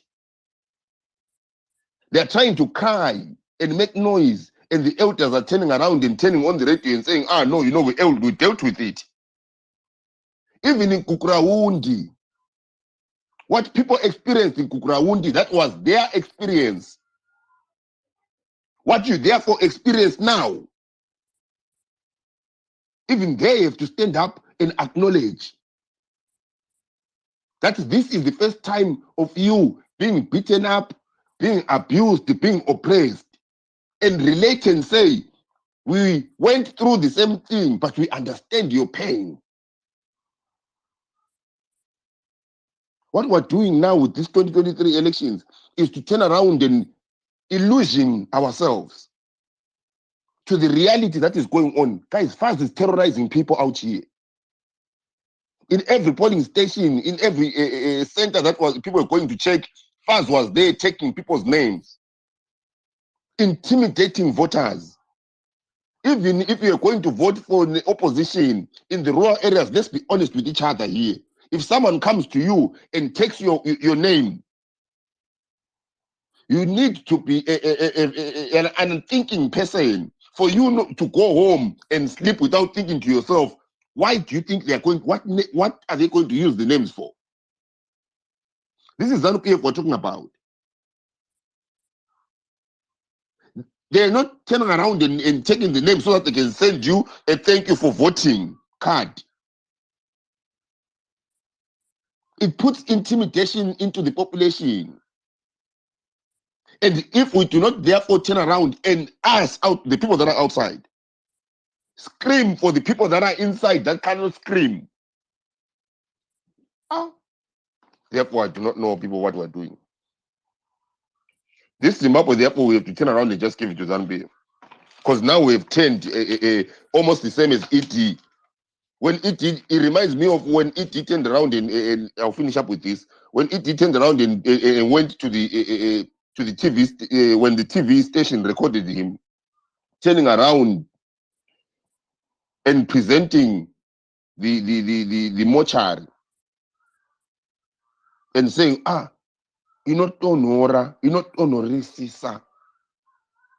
We all understood as Zimbabweans that was unethical. No one celebrates that. So now we've turned into him with his dark heart. That now we turn around and say, it's ZANU-PF. We all understand. They've done worse. They've done it before. They've done it before to other people. To these ones, it is the first time. It is not that they are not going back in their history and saying, oh, Denford, we abused you. So we don't want to turn around and abuse Doc. We are going to abuse you because you are used to us. To Doc, this is the first time. It is as painful, as shocking as everything that Denford went through. And at that time, requires the same agency. Thank you. Well, thank you very much, citizens. You have just highlighted a number of things that people might have taken it so lightly, but it affects the whole electoral process. But that is the essence of us gathering together to share these ideas. And when we gather like this, we get to know what is going to be done only for the good of Zimbabwe and for the change of the status quo in the country. So ndoda kuti ndimboverenga ma-comments andaona pa-comment section ineyi. We have got Amai Zook's Kitchen. Before I read this, I just wanted to say it is important that we need to know how much the opposition has gotten as far as the resources are concerned. And in comparison to ZANU-PF, we all know how they can manage to have my resources. So my Zook's Kitchen says, good morning, we are fundraising to support polling agents in our upcoming August 2030 elections. Please donate as little as just a simple $1 to support. Ngatifambe atese kuma post. That is the message from my Zook's Kitchen. So, and the Handa philosopher say, I pray that the current speaker speak using English. We are also listening. I would want to believe he is he doesn't understand either Shona or Ndebele. So as we will be speaking, yes, we can include different languages, but let's also bear in mind that we've got people who might not understand our local languages. Then we go on to, this looks very important, to Janja Wudi Tonderai Mambanje. He says, or she says, thank you, gentlemen, for the space. In Zimbabwe, we are facing a lot of economic challenges. We are spending about 150 hours without electricity, 5 days without water. I think most of us, we are ready to be polling agents voluntarily, and we shall see after we have want to remove the 44-year beast. This I just wanted to quickly highlight to say, when you see somebody who is on the ground saying that they are prepared to voluntarily become a polling agent, it says two things according to my view. One, that they understand that we are working under very, very hard conditions as far as the opposition is concerned. We do not have resources. We do not have the funding that is coming from the government. And then secondly, they really know that we cannot manage to go another 2 years or even 5 years with this status quo. That is the reason why we will be having people actually coming to volunteer and say we need to really take it upon ourselves and say we are going to be polling agents. It is important that we understand. Lastly, before I go down, Namkuma Champion Wadzika, was going to be our next speaker. We also need to understand that some of the police brutality that we're talking about, it's likely going to be exerted so much just now as we have realized that both the House of Assembly and the Senate have just passed the Patriotic Bill, and most probably or most predictably we are going to be having it signing it into law, and that being the case, meaning to say the police are going to be at our mercy to an extent that the moment somebody contravenes the provisions of the Patriotic Bill or the act as it will be, then we are going to be having so much of intimidation. And as it stands, it looks like a lot of people are going to be having problems as we are going closer to the election, and say, even as we are speaking on this platform, it will be very difficult for people to say what exactly have we to speak. I always want to refer to Citizen Z when he says that sometimes it's important that we say this is unconstitutional, and sometimes you simply say I've got to say it as it is. ZANU-PF doesn't realize that some of the reasons why it was put on targeted sanctions is what it is rightfully, what it is doing right now. We know how, when the elections came, I think I spoke about it before we started, just as we started the show, to say, talk about the political manipulation that is taking place, both from ZANU-PF and the Zimbabwe Electoral Commission. When those people who put those sanctions, they were actually saying, I'm not condoning sanctions, but I'm only saying, in order for the sanctions to go away, I thought they were going to actually align themselves to what was provided, but there's nothing like that is coming out. You make a comparison in as far as the resources that we are talking about. The ZANU-PF people that are said to be on sanctions in each and every constituents that we have in Zimbabwe. ZANU-PF have got brand new double cab vehicles that are ready to kickstart the campaigns. Our MPs, our councillors, they actually have to walk about some kilometers in order for them to access their electorate. And someone is going to cry and say, we are under sanctions. And Champion, go ahead.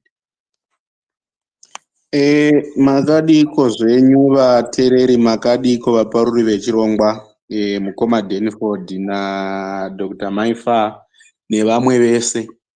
Munoziva, when we look at our Zimbabwe, we had a privilege which we should be able to articulate and say this was supposed to be thank you for all of us to be able to build a free, fair country or a democratic country that enables each and everybody to prosper.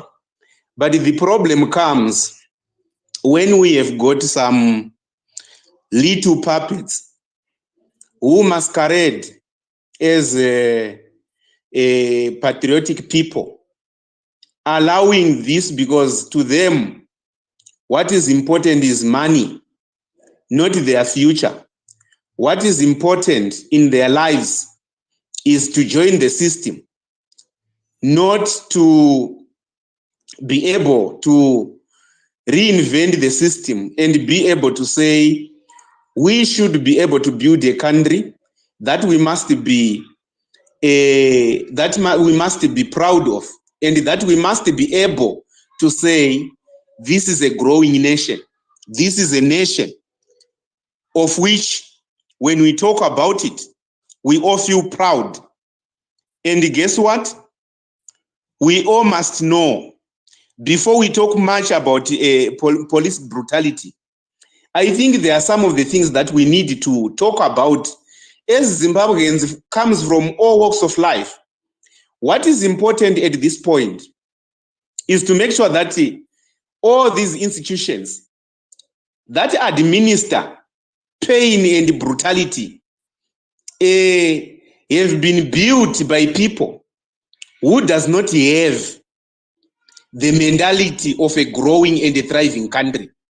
What they think in their minds is that things must be done the way how we like, and anybody who wants to join us must join us according to our accord. But now, when we talk about police brutality, it is because all of us here, we are seeing a problem that we have. One of the problems that is thriving in Zimbabwe is failure. And this failure is the one that manifests itself through institutions that are being captured to administer brutality and pain to the people of Zimbabwe. And this must be a time we have to wake up. This must be a time we have to think differently.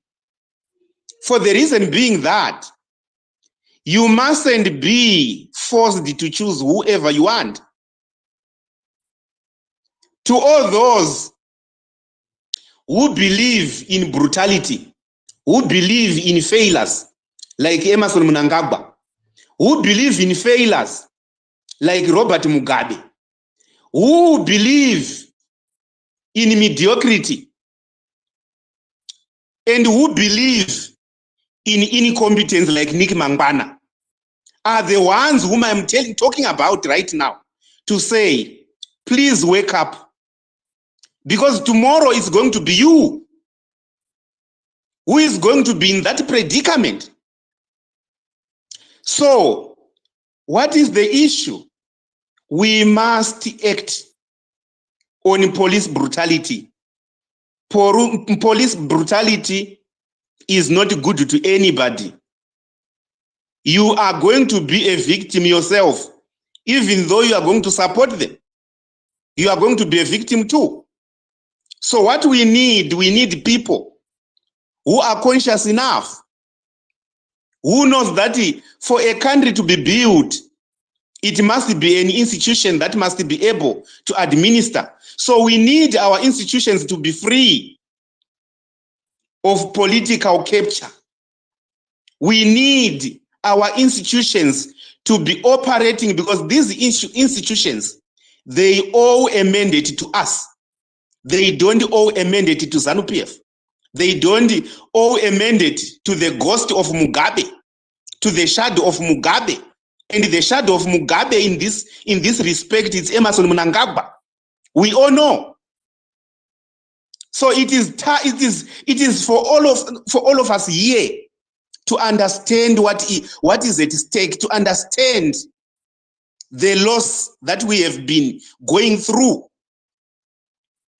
When you have got a political party that has failed for 43 years, it must be a sign that you must be able to speak and say, this is not allowed.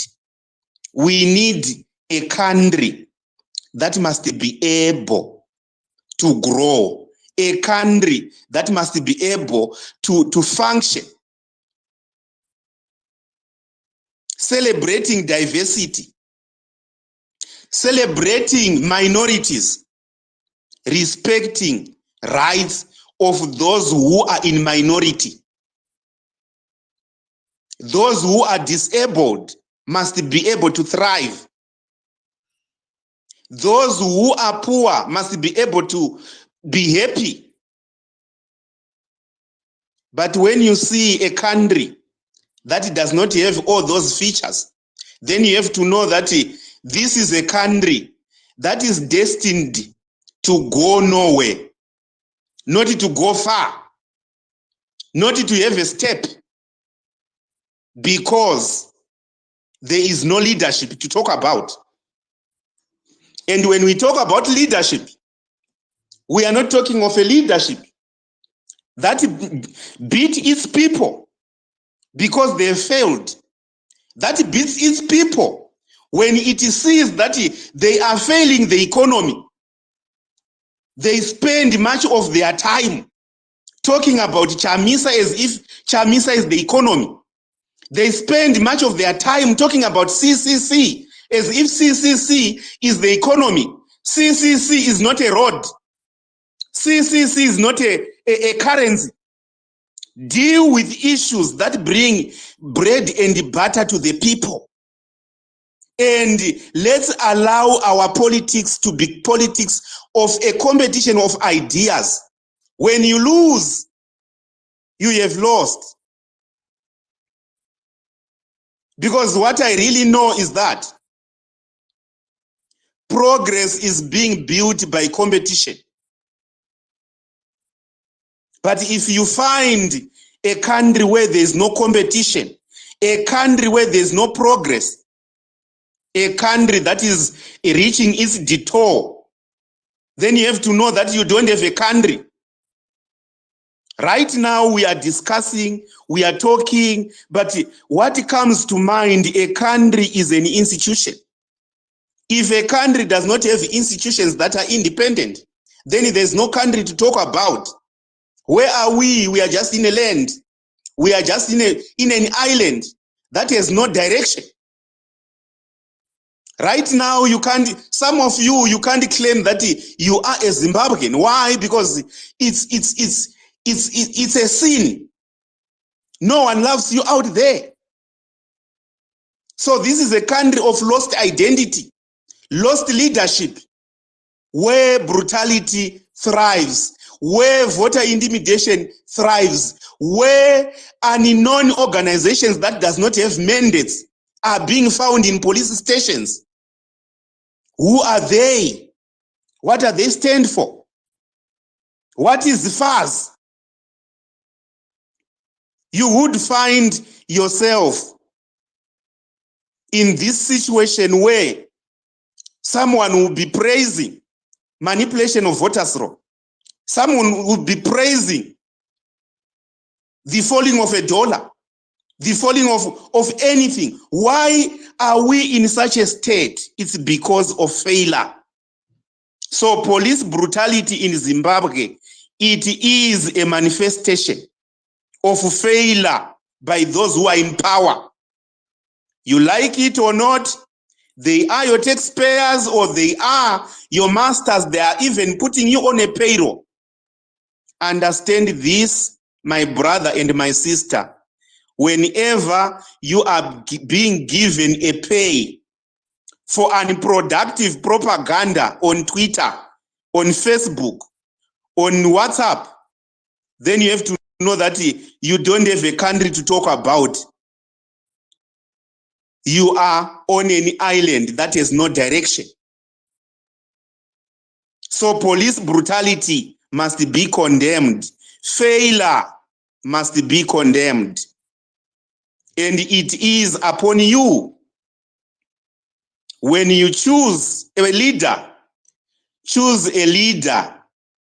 who is going to allow you to have your democratic rights as per constitution. Because we know, or I know, that ZANU-PF does not follow any constitution. ZANU-PF does not follow anything. They follow brutality. They follow their insatiable appetite of power. And actually they are obsessed with power without meaningful improvement of the lives of the people whom they are leading. This is what has taken Zimbabwe to a standstill, to a stagnant position, to a stationary position, where Zimbabwe cannot move forward or backwards. But actually, we know that Zimbabwe is moving backwards, actually, and it is now being in 1901 as per terms of development. Why? It's because of manifestation of failure. By who? By ZANU-PF and its shadow ghosts that were left when ZANU-PF was taken away to the graves by Robert Mugabe. 5 years that we had since 2018 or 2017 up to right now. It is a point that shows you that there is nothing except failure that is being celebrated by some of our colleagues here because they are getting some meager salaries to do so at the expense of their country, at the expense of their future children, future offsprings. So it's time for you to act. It's time for you to think about the future. It's time for you to think about Zimbabwe. That must grow and evolve beyond people of failure or people who are littered with failure. People who have written their own legacy of failure, corruption, and all sorts of things. Right now, you can't talk about gold mafia, chrome mafia, procurement mafia. Why? Because those who are in power, who have failed beyond reasonable measure and doubt, are still there. And they want to outline and to guide development from their graves. Like what the fake doctor, Amai Mugabe, said. Robert Mugabe will lead from the grave. Right now, the ghost of Robert Mugabe is leading. Who is making this to happen? It's through that failure manifests itself through the ghost of Mugabe called Emerson Mnangagwa. Enacting a patriotic bill is a sign of failure, sign of no progress, sign of even no identity. Right now, Zimbabwe does not have any identity to talk about. There is no brand to sell because already the brand to sell is dead. So thank you so much. Thank you very much, Koma Champion, for your emotional submission. Indeed, it is a painful experience where people are suffering from all manner of, affliction, brutality, poverty, health system failure. Everything is just on the verge of collapse. So we really have to. We should not condone the brutality and the voter intimidation. We keep fighting, we keep educating our people, encouraging them to vote despite the intimidation. And for police brutality, we keep even trying to knock sense into our brothers not to ill-treat us. We are one. Thank you very much. At this time, I will give the mic to Koma Knife. Knife? Are you hearing me? Yes, yes, yes. Okay, hold on. I was in the store, so I just took off my headphones. But yeah, guys, I totally agree. We're in a really messed up spot right now, and it needs all of us to be serious about how we're approaching this. So I'm still recommending, because we've been having Dr. Shumba on these spaces, and he says he is rejecting this. So we need to hold him to that. We need to, if we can send Dr. Shumba the link to this space so he can come, and he can come and put his feet to the fire like we are all doing, right? So we really know and know that he is part of this resistance of these rigged elections. So instead of just only saying it in the background in spaces, I think we need to be able to have all of them stand up by their word So let's invite Dr. Shumba also. He needs to come and stand. I mean, we know there's a new Patriotic Bill. I think with that Patriot Bill, there's certain names that are being put on that list. So if he is serious about a revolution, he should come and sign up to get his name on that Patriot Bill list so we know he's committed. So please send Dr. Shumba, Maxwell Shumba, the invite to come to this conversation. Thank you. Thank you very much, Knife, and it is always a pleasure to have you with us, and your submission gives so much inspiration, not only to the few of us. I'd want to believe to a number of people that also listens to your shows that you also play around. Now I think we are going to Mkoma Maxi. Can I quickly go around with the people that haven't spoken, and then down out Zimbabwe once spoke.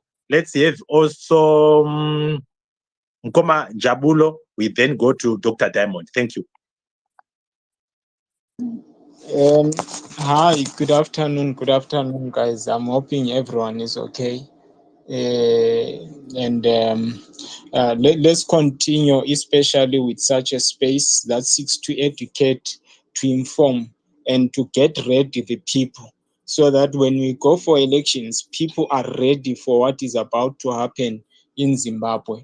Because a lot of times you find people are deprived of information, people are deprived of such privilege, where we sit down, we discuss, and we map the way forward.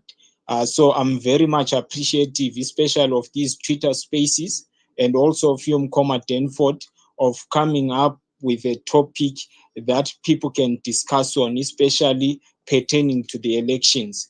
We know there are a lot of people that are listening, and let's try by all means to give them a certain gleam of hope, so that we don't present a hopeless situation that is that we can't fix, or where there is no way forward concerning what we have presented to the people. You have raised a topic on police brutality and voters intimidation.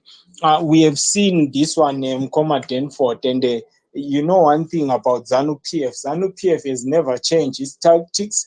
ZANU-PF has never changed its book. ZANU-PF just goes to the same book since 1980, and it brings it out. From the 1980s, guys, voter intimidation has always been there. This is why even with Kukuraunde, where people were killed, because they were trying to suppress a different voice. We have seen the 2000s where MDC voters and being suppressed and being beaten up and being arrested, and some even being killed. The reason being is ZANU-PF is a very unpopular party, and the quicker we know as Zimbabweans that ZANU-PF is very unpopular, and we educate people using the stance of saying, because if you're popular and you're loved by people, why do you need to beat me up when I already love you? When I know that I have to vote for you out of the genuinity of my heart, I have to vote for ZANU-PF. So why would you need to beat me up? Why would you need to intimidate me? Why would you need to go and check which political party that I voted for on the day of voting? So to me, what is happening in Zimbabwe, it's a sign and it's a stance that is revealing the weakness of ZANU-PF. That ZANU-PF does not have it in the bag. It does not even have the votes that it says is theirs. Guys, let's go back. Someone posted, I think it was Advocate Pofu, he presented something. He says in the ZANU-PF primary election, he had 101,450 something people that voted. So, and we right now, Zek says it has registered 6.5 million. So where are the 5 million votes?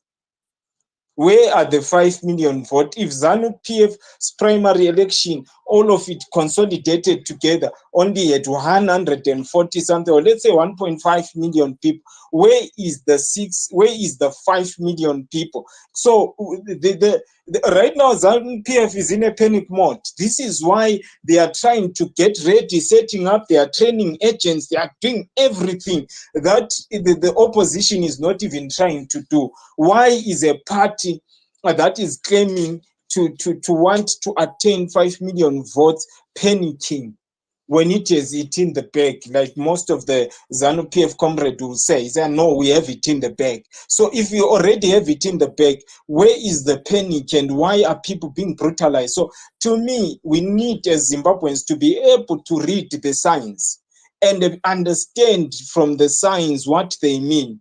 You will never beat up someone to love you. You'll never torture someone who already loves you and who has already chosen you in the first place. So the stance as Zimbabweans that we seek to do is we need to try and stay away from violence and protect ourselves as the citizens. If we feel we are in a space where we cannot fully express ourselves, I will advise especially people that are on the ground in Zimbabwe to just shun away from politics. You know who we are going to vote for when the day comes. You just protect your life, because ZANU-PF, even if you talk how much about police brutality, Denford, this thing has been happening since the 80s.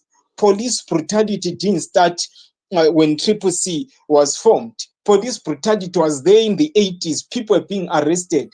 What killed more people during Kukurahundi was not the soldiers in the bushes where they will go and they will shoot at people, it was the camps that were set up. Some of you need to go and read about the camps that were set up all over Matebele land, where people will be grouped there inside, tortured, no food, no water. Those are the camps, and the people that were running the camps were police officers. So some of these things, guys, we need to by now to have learned. We need to have learned from history, and we prepare ourselves according. This is why Nelson Chamisa came up with the strategy and says, let's do the mango strategy. That was from a wise point of view to protect the voters especially in the rural areas, because you cannot be shouting and singing, you know what, I support Triple C, when you know that at night they will come for you and they will kill you and they will kill your family without any remorse. You see, because they will try to protect their thuggery, they will try to protect their corruption by all means. So to me, guys, this, we know we are on our own. Mnangagwa has told you he is the police, he is the army, he is everything. So you are on your own. The only thing that is left between you and change is the day of voting. Go out there and let's go out there in numbers and let's go and vote out Mnangagwa and his militia, so that we have a democratic space for people to freely express themselves after the election. Because ZANU-PF, guys, it's some of you may, and I think ZANU-PF now he has even become worse, because they are not being bluntly going out. They are using the police. We have seen the report of Nyatsime, where I think 13 people have been arrested. We have seen the report of the UZ students. We have seen Triple C members that were campaigning, I think, in Maswingo, that have been arrested. We have seen the report of these UZ students. We have seen the guys, it's been report after report of people being arrested that support the opposition. We have heard them being, some of our members that support Triple C being blocked from campaigning in certain areas because ZANU-PF feels. We saw the video of Fatsai Mahere the other time when she was trying to confront Zek concerning the report that was published. We saw the riot police coming at her when they were recording that thing. We all saw that video making circulation. So it already tells you the stance that the police and the government has taken against the opposition. You cannot be arresting the opposition members on a daily basis, and yet we have your people as the ruling party that are sending out videos or inciting violence on every stage. We've heard people saying, we will kill Chamisa, we'll beat up Triple C supporter, we'll do this. But are they in jail today? None of them are. So, guys, we are on our own, and we need to be strong. And if you feel, I will say this, if you feel you are not in a safe space for you to be expressive, your vote is your secret. Go in there, you know what you need to do. If you support Triple C, go in there and express yourself and vote for your candidates. Do not worry about the motivation to always say, let's vote Triple C, let's vote Triple C. You know, and the change that people want, they know the change that they want. So for all their safety, guys, because I will tell you, I will end by saying this in Comma Tenford. Some of the people, you need to go and read the human rights report that they publish every month. You know, some of us, I think we need to read that, how much human violation is happening in Zimbabwe on a daily basis. Some of it doesn't even make it to Twitter. You need to go there and read about it. Some of you will be shocked at the statistics and the numbers of the abuse that is taking place on the ground in Zimbabwe on a daily basis. We have seen it coming even here on Twitter, where people are being arrested without any evidence. Right now, they failed to produce proper evidence against Job Scala, and they've done that for 1 full year.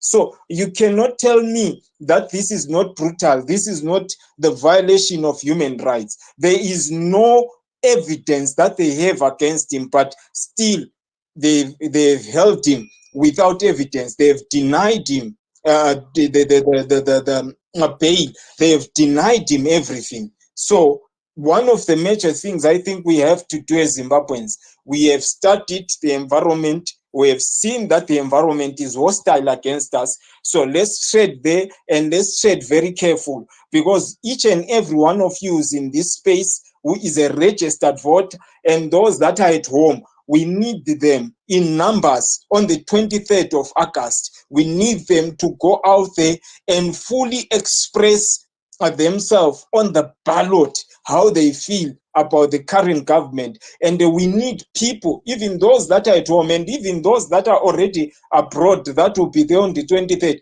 Let's start volunteering even to be agents, polling agents. Which I even mean, when I'm not registered to be agent, I will make sure I'll be there on that day, and I'm committed that I'm going to safeguard the vote and make sure that there is peaceful elections when the day of voting comes in. I think this is the message Comma Denford we need to be sending out to even people that are in diaspora, because the Lokuzeni the date has been sent, and let's encourage our members that are in the diaspora to start preparing. Not gonna tora a 1 week leave from your work. Okay, Viki 20 from the 15. Let me go home. Let me go and man the polling station that is closer to me. I'm going to go and look for the councillor.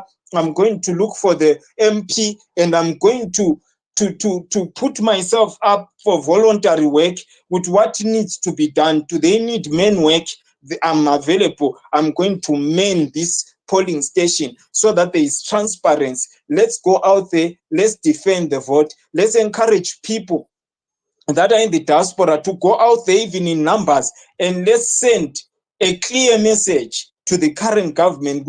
We no longer want you, but we are not going to be violent about it, because we are very democratic people. So if we want to set a democratic tone, we are going to do it in the proper democratic way, that as the world watches will see that we are a very democratic government that is coming in, that respects and allows the will of the people to freely express themselves the way they want to express themselves. Thank you so much, Comma Denford and Dr. Amai, for the opportunity. Thank you very much, Comma Jaulo, for such a passionate and wise submission. Indeed, you are very right to say whatever we say or we deliberate on should not be a discouragement to those who are at home. Yes, there's brutality, there's intimidation, but we should keep the fire burning. We should keep people encouraged. And even if we cannot vote, we can still go home and volunteer to protect the vote, like you said. I like that submission. Thank you very much, Koman Jabulo. At this time, I'll give the mic to Dr. Diamond. Hi, Dr. Murisei. Mkoma Denford, how are you doing? Mkoma Zimbabwe, Mambo Social, I can see you. Mkoma Max, Mkoma Njavulo, Mkoma Champion. Those are the people on the speakers. So, Murisei, how are you?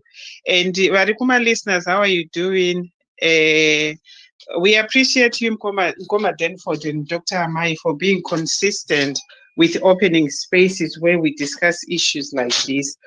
What I want to say is pretty much what Mkoma Njavulo said, but I'm saying it in a different and a female voice. Anyway, I'm just wondering where my fellow sisters are at, because looking at my spaces are kuitwa, ndikuona madzimai hapo. There are no ladies. Panongori nemi muri kunekekena. Muri kuhosta Dr. Amai. Handizivi kuti vasikana madzimai muri kupi. Guys, come through. Let's talk about our country. Coming to the issue yatiri kutaura nezvayo, you would realize kuti izvo Mkoma Denford, Dr. Amai, we've had a space like this before where we were talking about, handizivi taitaura I can't remember what exactly you had named the space here, where we were talking about Mapurisa coming through kuma universities, kuma colleges, arresting us, and Anamambo Soso vachitaura how they were made to, they were dehumanized. Vachiitwa zvavaiitwa. Isusu were hailing from Morgan Teachers College, kuchiitika zvaiitika izvozvo. You will notice kuti izvo, the way that ZANU-PF has been in the 80s is pretty much the same way they are today. Avachinji. If they are changing, vanochinja for the worse. While everybody else is aiming at good, how can we actually do things better for the betterment of our people? ZANU-PF seemingly inotogara pasi kufunga kuti what can we do to dehumanize vana? What can we do to actually harass and even kill people, which is very, very much shocking. Mkoma Denford, do you remember kuti pakauya vamwe mai vakauya vakahallucinata vakati hazvinamboitika, zvazodai ndikati where are people coming from? Vanhu vanombodefenda ZANU-PF vanenge vafunga here kana kuti kungodefenda for the sake of kungodefenda? I think ndambokata ipapo, but what I was wanting to say is munoona vanhu vanouya vachidefenda ZANU-PF nebrutality ine mapurisa, which is very obvious, and you just think kuti muri kurarama in this world here yatiri kurarama kana kuti we are living from a different planet that we are living watiri kugara isusu. Because if you go back to even tikasada kuenda zvedu in the 80s, going back padhuze apa panana Tonderai Ndira apa, it's very, very near kusikure. Most of us, we know who Tonderai Ndira is. Muchaona kuti izvo, we can't but just see the brutality of how our police is. I don't know how you cannot not see it, because for me it actually infuriates me when you look into 2023 right now. Patiri Panap, how many times have we seen vanhu vachitwa arrested for reasons that we can't even kana mwana ane 5 years, if you ask them kuti what do you think kuti munhu asungirwa, you can't even come with an explanation. Right now we've got that lady, I don't know whether you guys remember, there's a lady aka approach. This is the second time that I'm talking about this woman. Mapurisa akauya akazoita what's the word, where they create a human kind of a shield, if you like it, vakaita bumper to bumper to each other. There was a woman who came and approached them and asked them kuti imi ndiudzei kuti imimi makadai hamuna kana nduweya makapfeka, you don't even have an underwear. Kana uine underwear you are very lucky. Kana kuroora mukadzi wakagara naye kumusha hauna kana kutombomuroora. You can't even afford to buy a house for yourself. Even motikari kuenda kubasa munokumbira lifts from us, from the general public. You can't even afford. But what you are coming here to do is to actually brutalize people. For what? Kuti vanhu ngavasa accessa rally, havafani kuti vaende kurally. Saka you can see how much this thing called ZANU-PF is actually panicking, like my brother Jabulo has just said. If elections don't work, because I've been on spaces, you hop from this space to the other, from this one to the other, and you get the gist of what's being spoken about in a space. Then I was on a space recently where I had people not going for, Vaka decided to end my elections. As much as I respect that that idea, do you think ZANU-PF will stop because I'm going to my elections? What do you think they're going to do if they have the audacity of killing people left, right, and center? Arresting people left, right, and center. Fadzai Mahere the other day, she was there addressing people as far as why she had been there. I think it was in relation to the delimitation report or something like that. The way that they approached her, she had to jump into a bystanding car. I promise you, if she had not jumped into that car, we would have gotten Fadzai Mahere arrested. Angadai akasungwa. Right now, we'll be talking of Fadzai Mahere being refused the bail. Or could Aita say what is the most that she would have done? It's on the spotlight. If Fadzai Mahere is going to be treated like that, what about your mother? What about your granddad? They don't even, because they know that people like Fadzai Mahere are people who are on the spotlight. Today, Fadzai Mahere is arrested. The whole entire world knows. Talk about you, talk about me, talk about your grandmother, your grandfather in the rural areas. The government of ZANU-PF does not freaking care about its people. We've got jobs, kind of like Mkoma Njabulo said. We started counting in weeks. We started counting in days, 7 days, 8 days, 2 weeks, tapeza months, before we realized we're talking about 360 something days. Today we are talking about a year which has gone to pass with Job Sikala being incarcerated for what? And convicted for what? We do know what happened to the Nyatsime 13. We know, there's no one who doesn't know that. That's ZANU-PF for you. That is how they function. That's how they operate. And at the end of the day, as much as we can talk, as much as we can try to boycott elections, my elections, they are going on the 23rd of August. What do we do? That's the question. A lot of people are asking. Some people, let's boycott, let's do this. Yes, we can boycott, but elections are going on the 23rd. And people, Namwe Zimbabwe, Ndio iri kuto campaigner for us, because we have tried to campaign and we are not allowed, because police will come for us. The moment we try to campaign, they will come for us. They will arrest all of us. All of us, whatever, anything that's against ZANU-PF. It's not democratically right or politically right for you to affiliate to a different party which is not ZANU-PF. So they will come for each and every single one of us. So what do we do? Mango strategy, like Mkoma Njabulo said, Namo Zimbabwe is already campaigning for us. Why do you think all the gogos in the rural areas varikuti Mkoma nanga apindi? Kumatebele ndikutauti akangeni. Uko kuninkini kubinga hanzi anjile Mkoma nambu zvinonzi chiko statement yavanota. Everyone is speaking to the same statement. Mkoma nanga apindi. Why do you think they are doing that? We haven't campaigned as freely as we would have done during the Mugabe era. We would have been campaigning kuchitwa violence, but at the moment we clearly know once you open your mouth, you are incarcerated. 365 days you are in like Job Sikala. You did see what happened to Makomborera Rizivishe. If that guy was not as strong, as tall as that, would have been in prison as I'm talking, mark my words. Akaramba kwa arresto goreri akati dambrai maoko achi, it was at night. When they came for him, ari kumaruzeva kumshakwa akaita naro zvekuti if it was one of you, if it was one of I don't blame women for not coming through, because guess what? If they just say, hey, ne voice in that odo, and they arrest me and go and do whatever they want to do with me. So if Makombore had not fought the way that he fought, right now we'll be talking about Makombore. What about the students? They were arrested. Takata. What crime did they commit?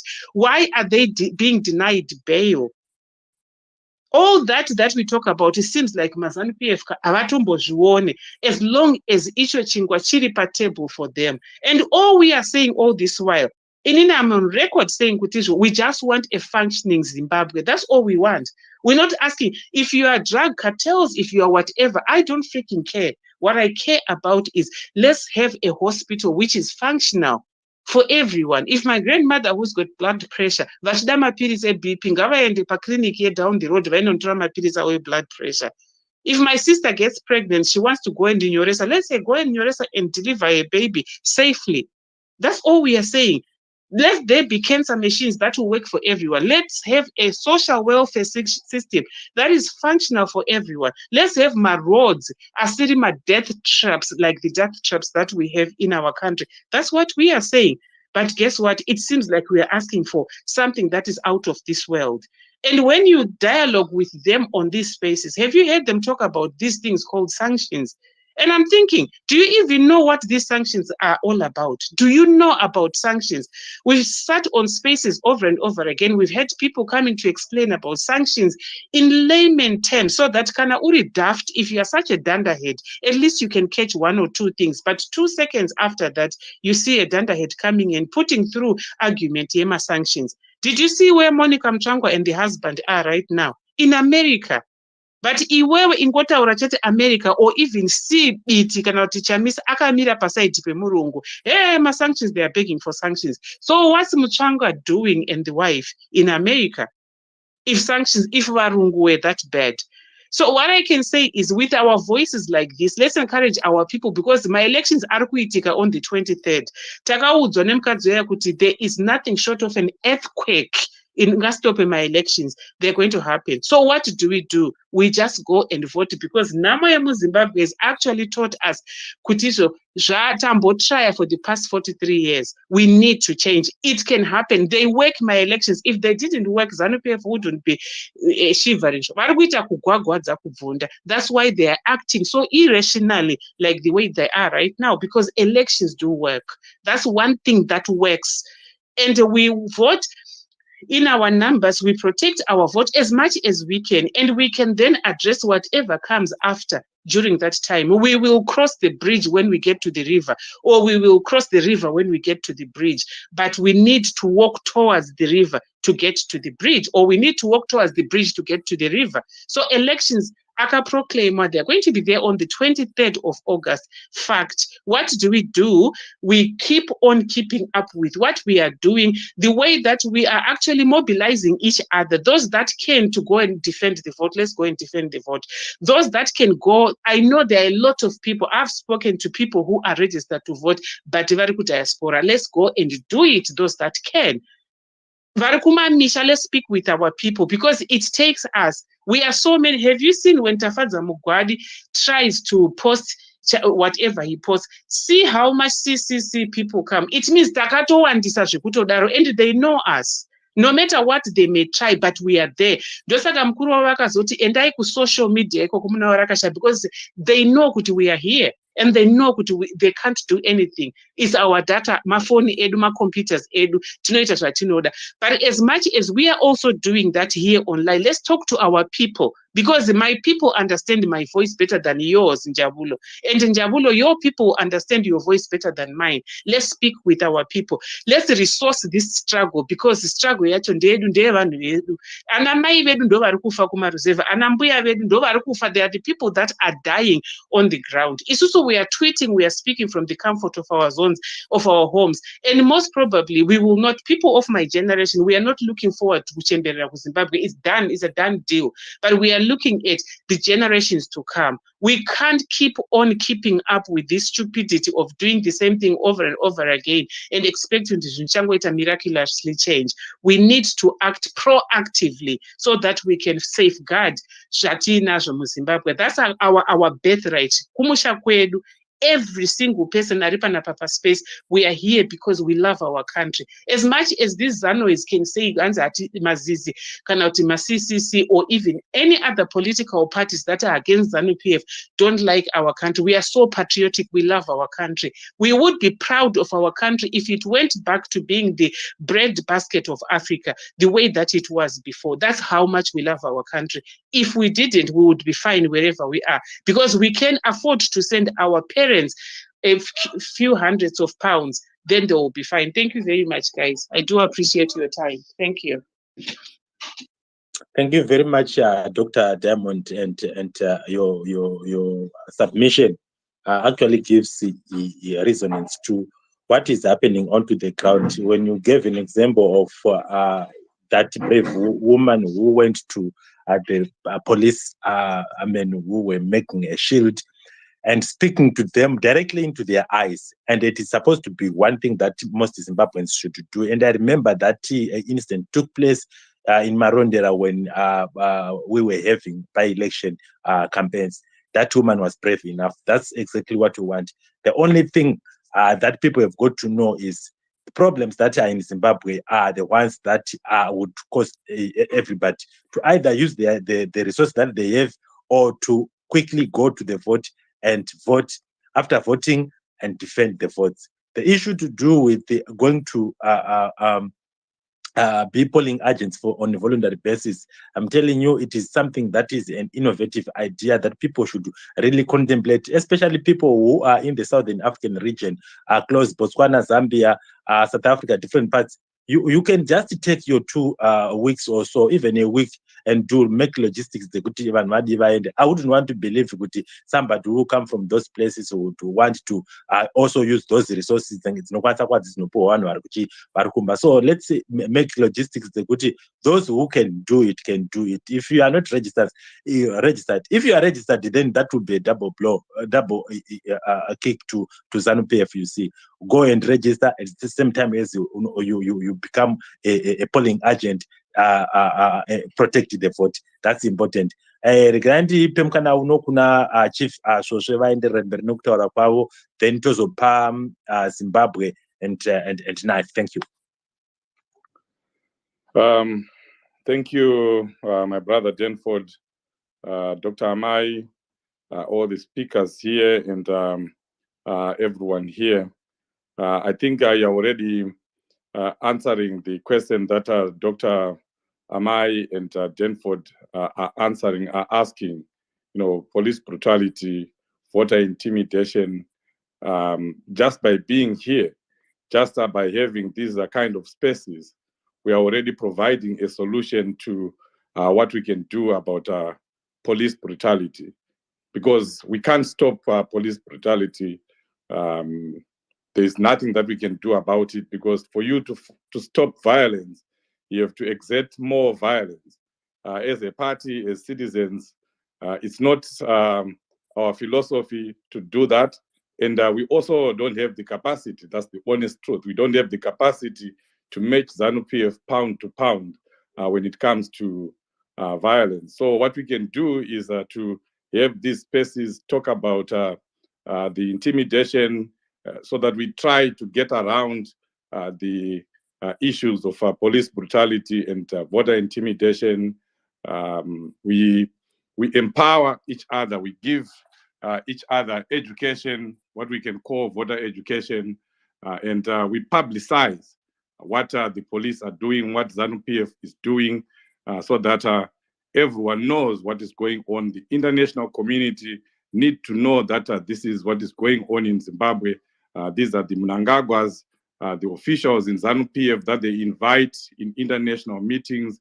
They're killing people, they're murdering people, they're doing arbitrary arrests, and they're passing these senseless laws like the Patriotic Bill.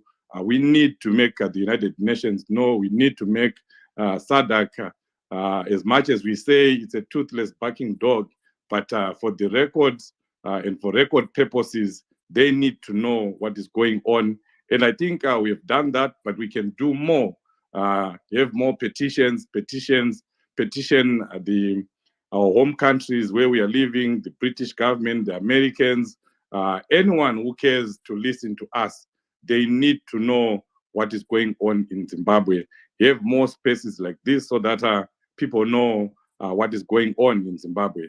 Do you know that right now some people in the diaspora are not supporting the struggle, not because they don't want, but they don't understand the problems that are there.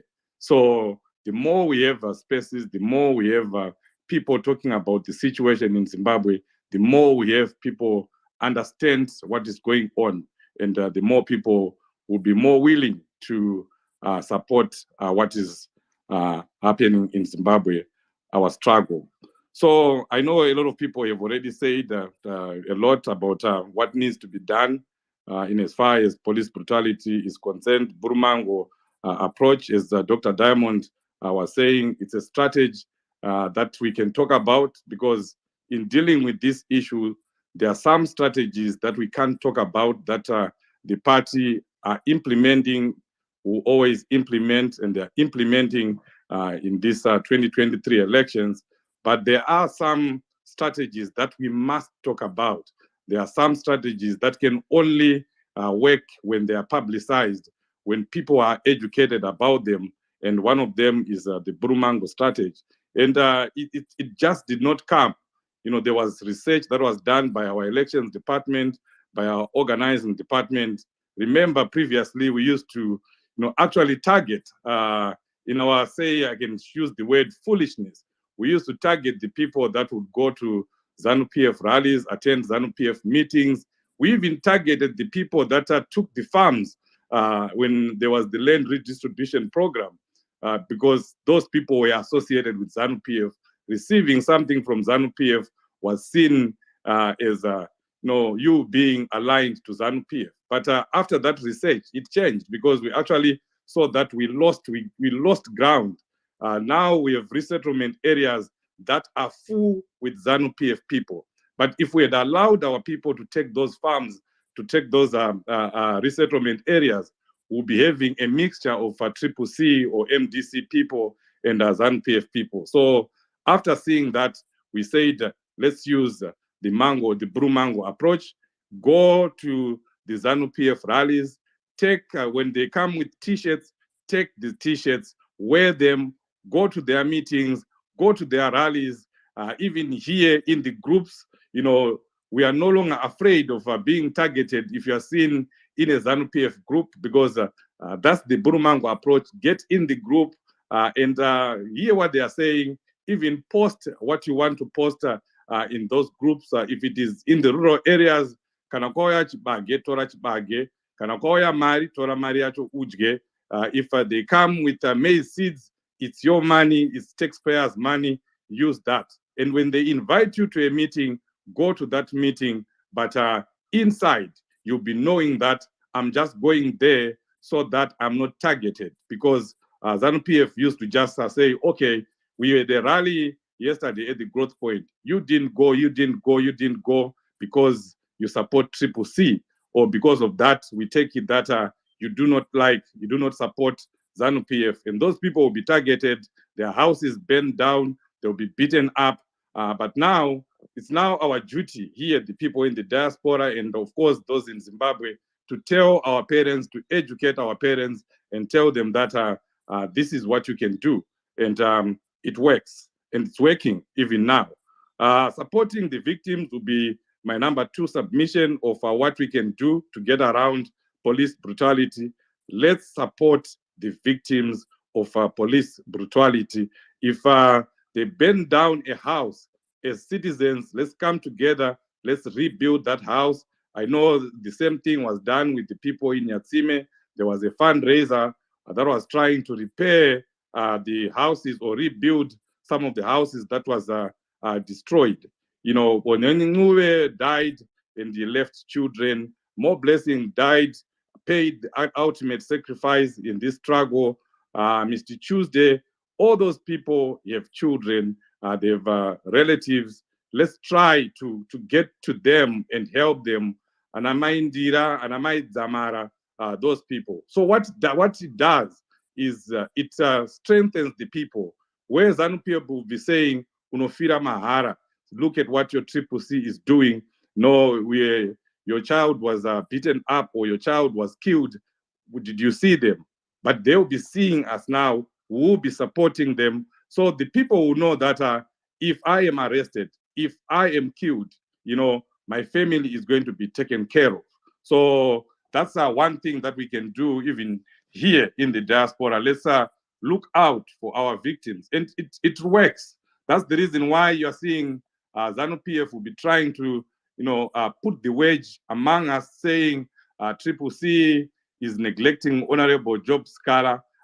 They're just trying to tell you that, or to tell all the other comrades that we can arrest you. When we have arrested you, when we have incarcerated you, your party that you are supporting doesn't care about you. So don't listen to those lies. They are just using that strategy to try and tell you that stop participating in triple C activities. Because if you are killed, if you are arrested, your party will forget about you. So let's make sure we support our victims, we support our comrades, and we support the people that are left behind. Projects like Change Radio, let's support them. And now we have the bulletin, the party bulletin. There are many ways to support. Even just seeing Change Radio News and you forward it to someone, you post it in your group, you see the news bulletin. We know sometimes maybe you guys, you may not even want to read that or listen to Change Radio News because you have so many sources of news. You have CNN, you have BBC, you have social media, you have Twitter Spaces. But I'm telling you, the people in the rural areas, they need these things. They need the information. They need to know what is going on. That's their only source of information. ZBC, ZTV, you know that they will just be chanting ZANU-PF propaganda. So we only have Change Radio, we only have our bulletin, and of course we do have VOA. So share those, but above all, let's support projects like Change Radio, because what they do, they are able to inform someone who is in Mutare that there was something that was done. The youth did a program in Uzumba Maramba Pfungwe. And when they hear about that on Change Radio, the people in Masvingo will be saying, oh, so there's actually something that is going on in Uzumba Maramba Pfungwe that is supposed to be a ZANU-PF stronghold. So there are actually people that are brave enough to have meetings in Uzumba Maramba Pfungwe.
because they know that once they empower the people, they give information, they give knowledge to the people, people understand their rights, people understand that they can actually remove a dictatorship by voting.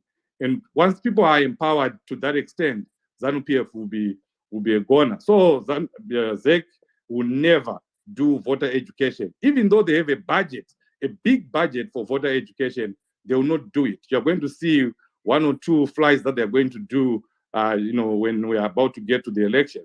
But we are on our own, as Nkoma Champion said, we are on our own. We have to do our own voter education, and voter education begins with you talking to your family members, talking to your community members, going to where you were born, where you grew up, make sure that you spread information in your community groups. Just be posting information, and word of mouth, just talking to your people also helps a lot. ZANU-PF, all of us, we used voter education, in a big way. That's how we won our war of liberation. We used to have those who grew up that time. Kwainzi mapungwe, vanhu vaenda kumapungwe, vachinorara ikoko. Kwainzi morari. You would sing, people would dance, but in between there, people would be given, a lot of information about why we are fighting and how cruel the Smith regime is, and where we are going to be, what the new government, African-led government, who is going to do to the people. So people became so brave that they continued to fight. They continued to do everything, even though it was dangerous. Kubikira vakomana, kupa vakomana, huku kubikira chikafu nekuita sei.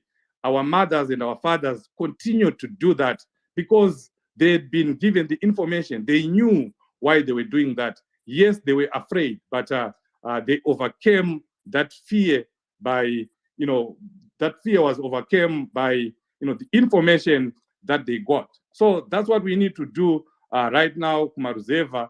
We need to make sure that we talk to our relatives. Why should you have a sabuku or a chief tell your people, your relatives, your mother, where to go and vote? That's your job. That's what you need to do. Uda kuudzirwa chief wekuti vanovhotera kuti zviita sei. And if people are empowered, they will know that, like a previous speaker was saying, that even if ZANU-PF comes and tells them that, or the sub or the chief, as they always do, that we are going to see you when you are in there, we will see that you voted for Chamisa, and we're going to come and deal with you. Did you see what we did to those people in that village, Harvest of Fear? We are going to burn your house. We're going to kill you the same way we killed Mobilizing Ali. We killed this and that. But the people in the rural areas, when they are informed, when they are educated, they will just ignore that. They will come and talk, but they will know that once I am in the ballot box, nobody can see. Nobody is seeing me, But that can only come when we have done our part as citizens, educating our people, empowering citizens. Citizens that are empowered will know what to do, even when there's a lot of fear that is being exerted to them. Even if they're beaten up, they will still remain resolute.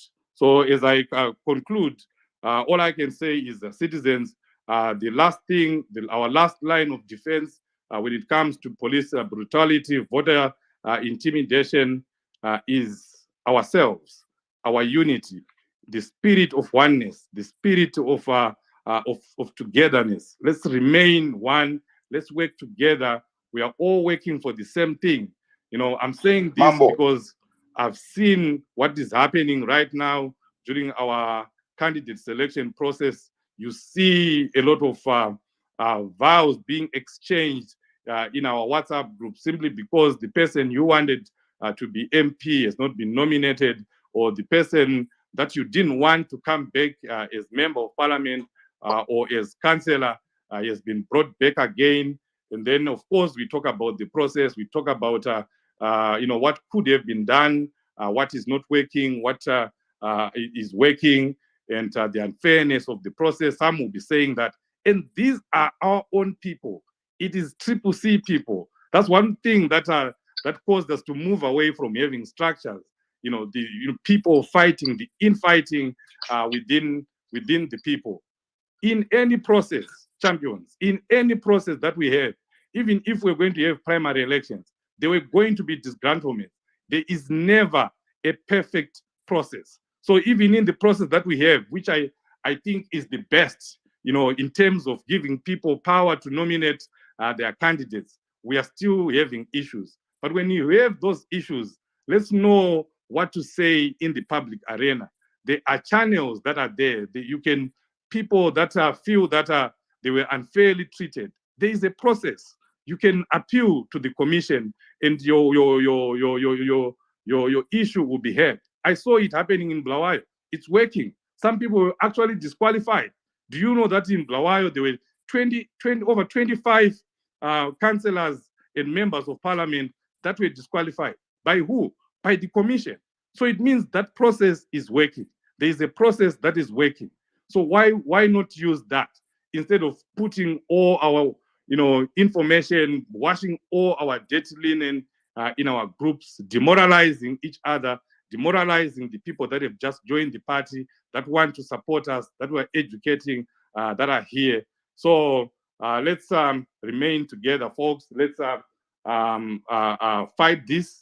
Just 70 days that are left, or even let me just read this verse that I like so much, that is circulating. I think some of you have seen it. If you have not heard it, it's powerful. Ecclesiastes 4:12. An enemy might be able to defeat one person, but two people can stand back to back to defend each other. And three people are even stronger. They are like a rope that has three parts wrapped together. It is very hard to break. If we are together, if we remain united in these next 69 days, I am telling you, on the 23rd of August, we'll all be celebrating. Let's remain together. A spirit of oneness, spirit of togetherness is critical as we walk this journey. Thank you, Dr. Amai and Denford. Hey, Mkoma, before you leave, I have a question. So, well, I know I'm hearing the conversation from everyone. Protect the vote. So based on what we know, what are we protecting, the vote, or are we protecting the X? Because at this point, based on the steps of the voting process, the delimitation report, the ungazetted census, all of what is going on up to now, there is no vote to protect. The protection opportunities have been broken, violated. There is no, the language needs to change, because I think it's misleading people when we lie to people using English terminology. When we say protect, there is no more votes to protect. That process has been violated, is the reason we're here today. So we need to change the language so it's not deceptive and misleading. There is no vote to protect at this point in 2020, according to the Zimbabwean election timetable, which we have. The opportunity to protect the vote passed long time ago. Okay. So let's not lie to people, guys. No, I'm just saying English can be tricky. When we keep saying, because all we're protecting right now is the opportunity to put an X on a piece of paper. That's all you're protecting right now, guys. Okay, my brother. Thank you. Let me answer you and maybe even ask you a rhetorical question. So what do you want us to do? Do you want us to boycott the election? What do you expect? No. I said rhetorical. I said rhetorical because, yeah. Okay. Yeah, so you can come in after that.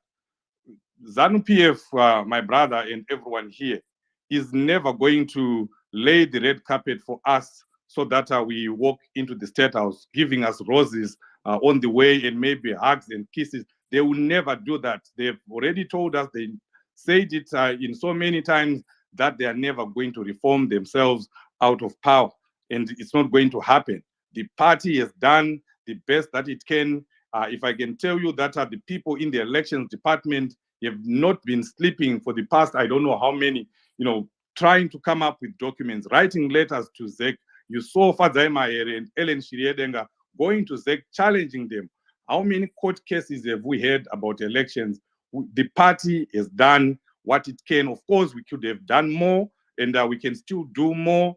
And even us as citizens, we can do more in terms of protecting the vote. But the situation is what it is. This is a dictatorship. It's politics. It's not church.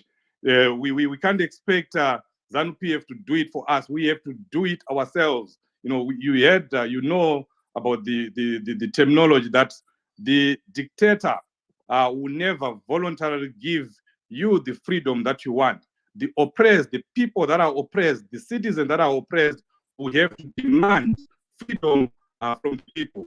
Lesotho, is it Lesotho? They did it. Read about their story. They went to election when there was a deadlock in parliament about the process of voting. They did not. There was no voter law that was implemented that they previously discussed and agreed. But what happened in Lesotho? The ruling party did not even win even a council seat. So it is possible. We can do what we can under the bad circumstances. We can do what we can under the unlevel playing field. Nothing had been done in 2008 when we overwhelmingly won that election. So for us to come on the spaces and say there's no vote to protect, I think we are misleading each other. We are discouraging each other in a very big way. And I don't think that's the direction we should be taking. I thought you were going to be asking about how are we going to be defending the vote in Zimbabwe. And I thought you were also going to ask, how are we preparing to defend the vote, even us, because it shouldn't be a prerogative of the people in Zimbabwe to defend the vote. We want to see Zimbabweans in the United Kingdom gathered at the Zimbabwean embassy in the UK 2 days before the votes are announced, before the 23rd of August. We want to see Zimbabweans in Canada, Zimbabweans in America, Zimbabweans in South Africa gathered at their embassies protecting the vote. It's protecting the vote as well. If the results are not announced, let those in UK remain at the embassy. Let those in Canada remain at that embassy. That's the discussion we should be having right now. Thank you. Thank you, Mambo Sose, and thank you, Knife. Let's get back to our current topic. Thank you, Mambo Sose, for your earlier submission. Let's remain encouraging people to remain focused and to resist the brutality and the threats.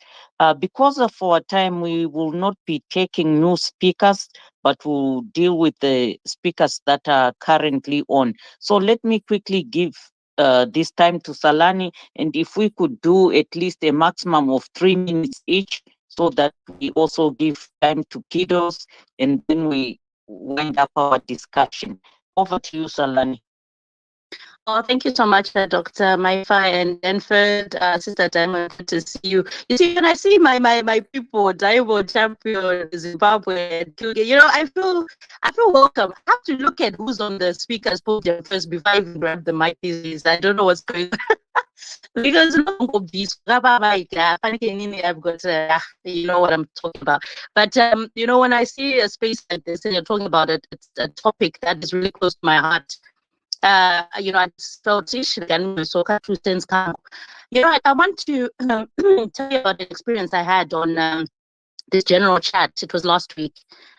We were dealing with the whole issue of brutality, right? We were dealing with what happened to a fellow brother. You know the incident, him being beaten by so many police officers with bats and sticks. And yeah, they'll say he was disturbing the road, this and that. Why was he there? So I went there, knowing that I wouldn't put any sense into their brains, because obviously the brains are sort of empty. One of them, the princess, she used this word which really frustrated me. She said reasonable amount of force was used. And I thought to myself, if this princess and her dog, because princess, if it were her dog literally being beaten up with those button sticks, right, for doing something that's considered disturbing the peace, would she be talking the way she was talking? Because this is kind of the thing that I've understood about ZANU-PF. Unless it's happening in their house, right? Unless they feel it is happening to someone close to them, they don't care. They will literally bring all manner of excuses and say the person deserved it. Then I gave her an example of something that we know about George Floyd. That how do you measure reasonable force? Because they could have arrested him, right? Because there was a number of them, handcuffed him, put him in their car, taken him to the police station, told him, police in other countries. You're told your rights, you're told, oh, you shouldn't have done this. Nothing happens. Abashan say button sticks, right? When they don't even use any sort of weapons against you. And when the moment they do, you know that they are going against your constitutional rights and they can get into trouble. I used that example of what happened to George Floyd and how the citizens came together and how those police were actually convicted, because how do you measure reasonable force? Measure say, don't move on to okay, it's okay. So when I asked her that question, do you know that she didn't have a response to give me? She said that I asked her, could no measure say, let's say an individual right now has got even asthma. We know that many Zimbabweans suffer from ailments that you might not even know of. How then do you say to that extent, Kokanani heart problem, Kokanani this and that problem? How do you then sustain a statement it was reasonable force? And just saying that I got removed from the space, which I knew would happen. Actually, I think I removed myself because and I just exited. So the point I'm trying to make here is, if we have a situation where people you consider to be Zimbabweans also don't see how evil something is, how wrong it is, irrespective of what has happened, you say, they did right. And then if that is your child, if that were a family member of yours, would they say the same thing? This is the question I always ask myself, because it's like that saying, this is the kind of situation that we have. But I guess also what I'm trying to say here is, when we've realized that we've got people like that in society, people we meet in the world who act in Zimbabwe, who actually think that what's happening, they will even tell you, this topic, police brutality, we are wrong. There's no such thing as police brutality, because they have not faced it. No one is open enough to say, sure, they shouldn't have done that. There are better means of dealing with the situation. We want better police force. We want better systems. But, it brings us back to that whole issue of our institutions being captured. And I guess this is what we've known for the longest amount of time. The police are captured. The judicial systems are captured. Most of everything that we know is captured. And as a result, it is up to us, every single citizen that was talking here, except for the one ngati boycott election, because I don't believe in that. But when the moment I came in and I was listening to the message that Mambo Shoshe, I definitely resonate with that. Let's remain focused. Absolutely. Let's keep the going, because that is what ZANU-PF is trying to do. By this brutality, by this voter intimidation, it's trying to scare us away from the goal, to make us not think clearly. Now we have students, we have children. This could be my kids, your kids being arrested. Some of them are not even known their whereabouts. All this is done.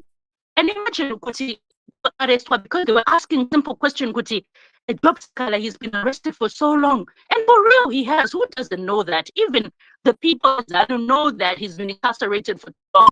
But they won't come and tell you these things because of who they support and the narrative they want to run by. And why? All because he defended and your sister was brutally murdered. And ask yourself another question. Why have we stopped talking, Majinji? Not all of you, but I don't see other Zimbabweans besides very triple C, not Blessing. What is going on as Zimbabwean citizens? Why is it like we act as if the issue has been dealt with? Why don't we talk about Itai Dzamara? Why don't we talk about our fellow brothers and sisters who've been persecuted, many of which we know their names and we don't even know what happened to them? Why is it we have sort of this amnesia where we stop to mention their names, to say their names out in the open? Because The moment we don't speak about it as one people with one voice, what we're saying is we are not concerned. What we're saying to the world, because you know what the world feeds on? The world feeds on continuity. Something you're going to keep on mentioning, no matter the distractions, no matter what happens, because ZANU-PF will distract you. There will be different issues that are coming up. What about the gold mafia? Why are we not talking about that? Has the gold stopped being looted? Has it stopped?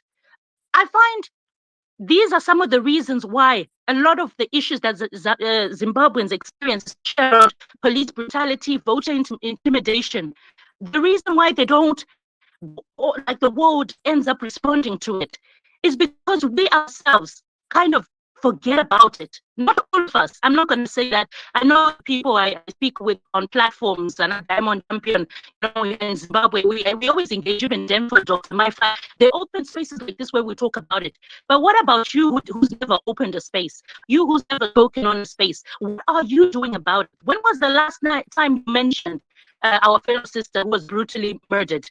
When was the last time you mentioned her name? When was the last time you demanded justice for her?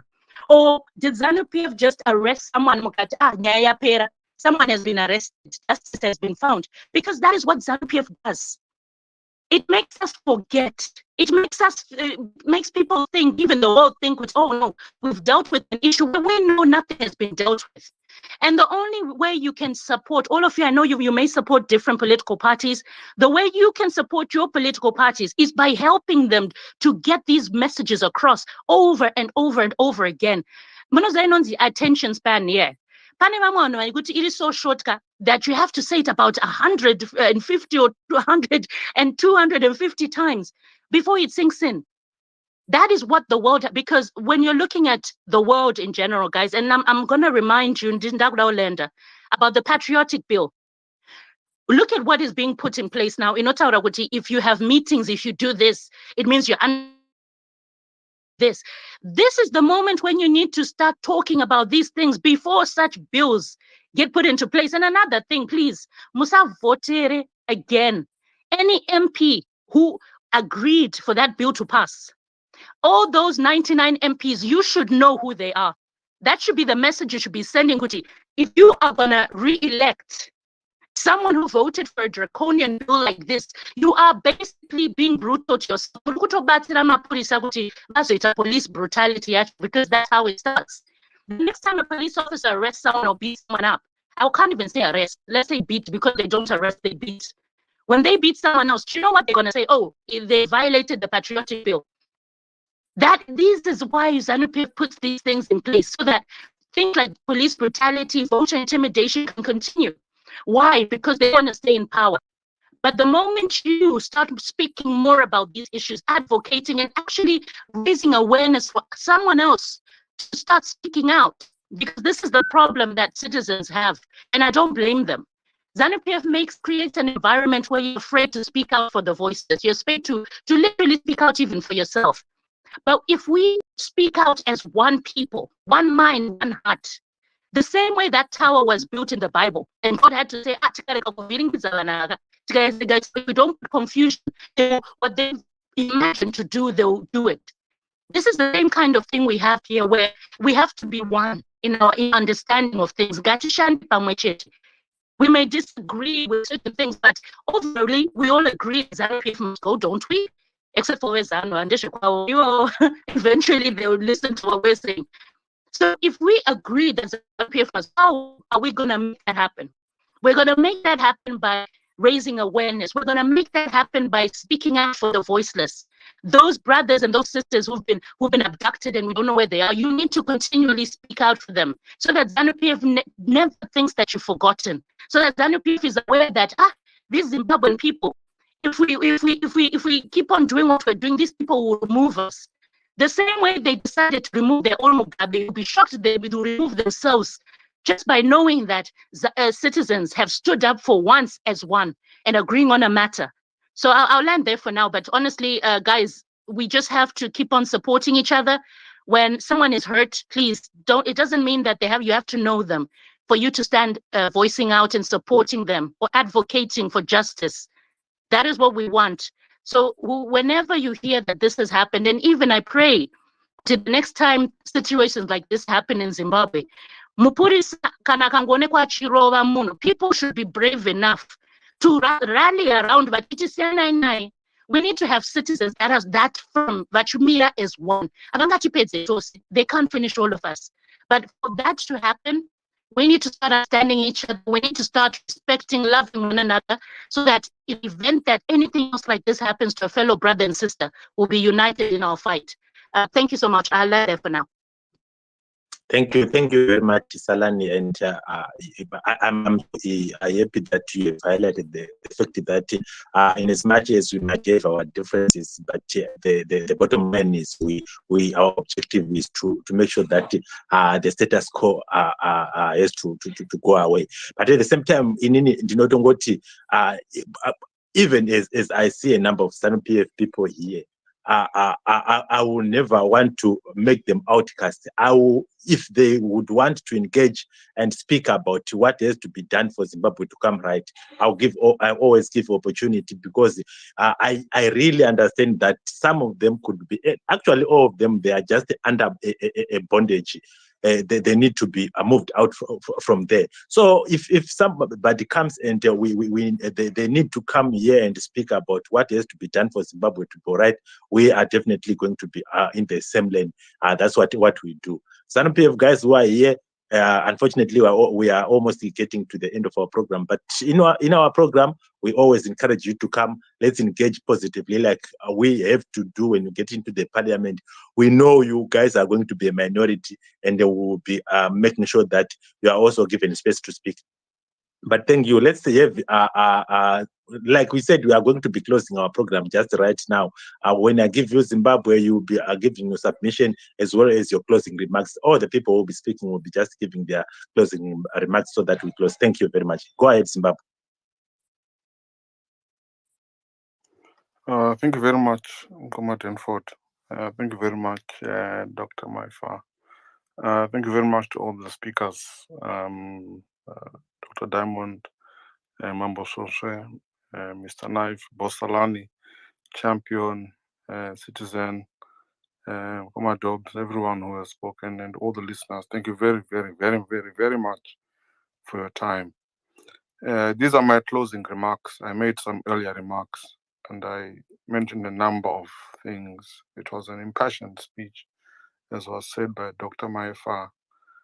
But this time I would like to go down to basics a little bit, because of what has been agreed and what has been said, and just remind us of how our messages can be carried forward, because I think we can agree that we now need to sound like broken records and repeat the things that we have been through as a people. The first question that I'm going to ask in my closing remarks is, what happened? Well, in short, I'm going to try and stick to my topic. And I'd like to encourage everyone to try and use the same method. If you feel like you might be going astray, what happened is always what I ask myself, or what is happening. ZANU-PF is rigging elections. ZANU-PF has rigged elections. ZANU-PF is intimidating people through fear-mongering. ZANU-PF is threatening to beat people.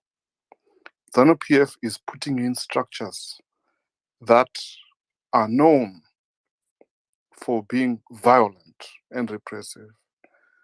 ZANU-PF is putting in structures that are going to violate human rights. ZANU-PF is going to put in structures that are going to violate its United Nations conventions and the promises that it made. When it went to the United Nations and cried and said, we will not do this because Smith regime is doing this. This is what happened. This is what is happening. This is just a small synopsis. So why is this important? So what? Well, in short, ladies and gentlemen, this involves real people. This involves real human lives. When the politicians are standing on their, podiums, when they are sitting down in the United Nations, when they are arguing, they might turn around and say, oh, there were only 2 women that were raped. 2 is too many. Or ED might turn around and say, oh no, there were only 3 girls aged 9 who gave birth. 3 is too many. Oh no, we only let out 10 rapists or child molesters. 1 is too many. That is the so what. That is why it is very important that we are systematic with the way in which we give our message. And then, whilst we are going to the end of it, we then have to come in and say, now, what are we asking for? This is coming to the crux of the Patriotic Bill. ZANU-PF doesn't want us to come out and say, what is next? Because when you present to people that are learned, they'll always say, so what do you think is the solution? In the conclusion, it doesn't matter who you're going to be talking to. Most heads of states have been to school. And the people that work on documents are scholars. This is just a matter of fact. If you go there and then you only say, this is what happened, this is why it's important, and then you don't come out and then say, and this is the solution that we want, or that we feel we need, and we need you to help us get this solution, they more than likely will throw away what you've said and say that this one has just come. It's an empty vessel making noise. That is why the Patriotic Bill was formed. ZANU-PF signed up to conventions. It signed up. Nobody asked them to do it. They did it willingly. But they have not signed up to the Convention Against Torture, summary execution, and enforced disappearances by the state. They have not. They have not. So, what's next? It's simple. I've put out a tweet and I've tagged a number of different organizations to say I'm likely going to be targeted by ZANU-PF because I will be sharing and I will be communicating with people that are in different governments, highlighting the things that ZANU-PF is doing. And I'm going to be giving them the what's next as well. And the what's next is what is prescribed as punishment for governments that do what ZANU-PF is planning to do. I hope I've not lost anyone with my closing submission. And I really thank everyone for coming and for giving us this time. Please, let's keep on following each other. Let's keep on fighting for those who have been incarcerated. And let's not forget those who have paid the ultimate sacrifice. I thank you. Thank you very much, Koma Zimbabwe. Yes, let's keep united.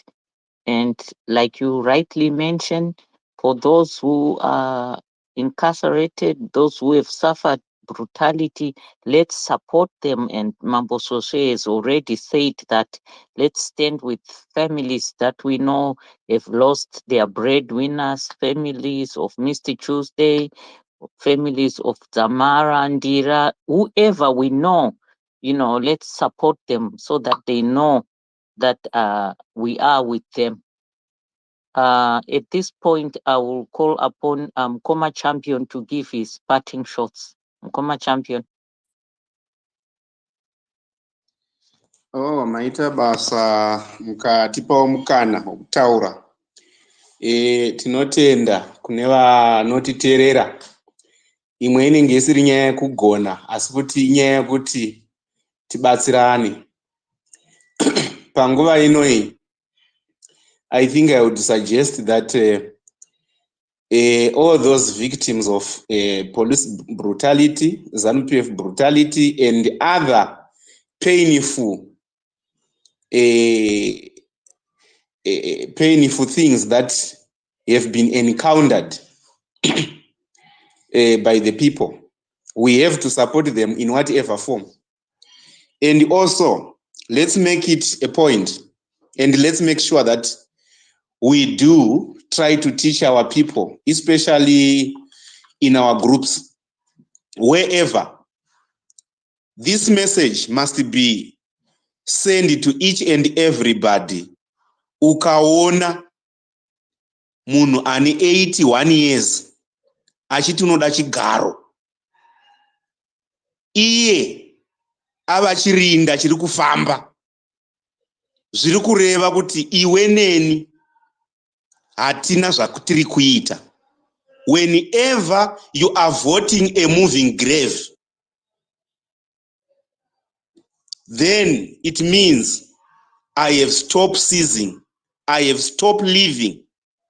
Musavhotera marinda anofamba, anozama kunzvenga mhosva dzavakapara, nokuti ivo vanofunga kuti kuramba vari pazvigaro will save them.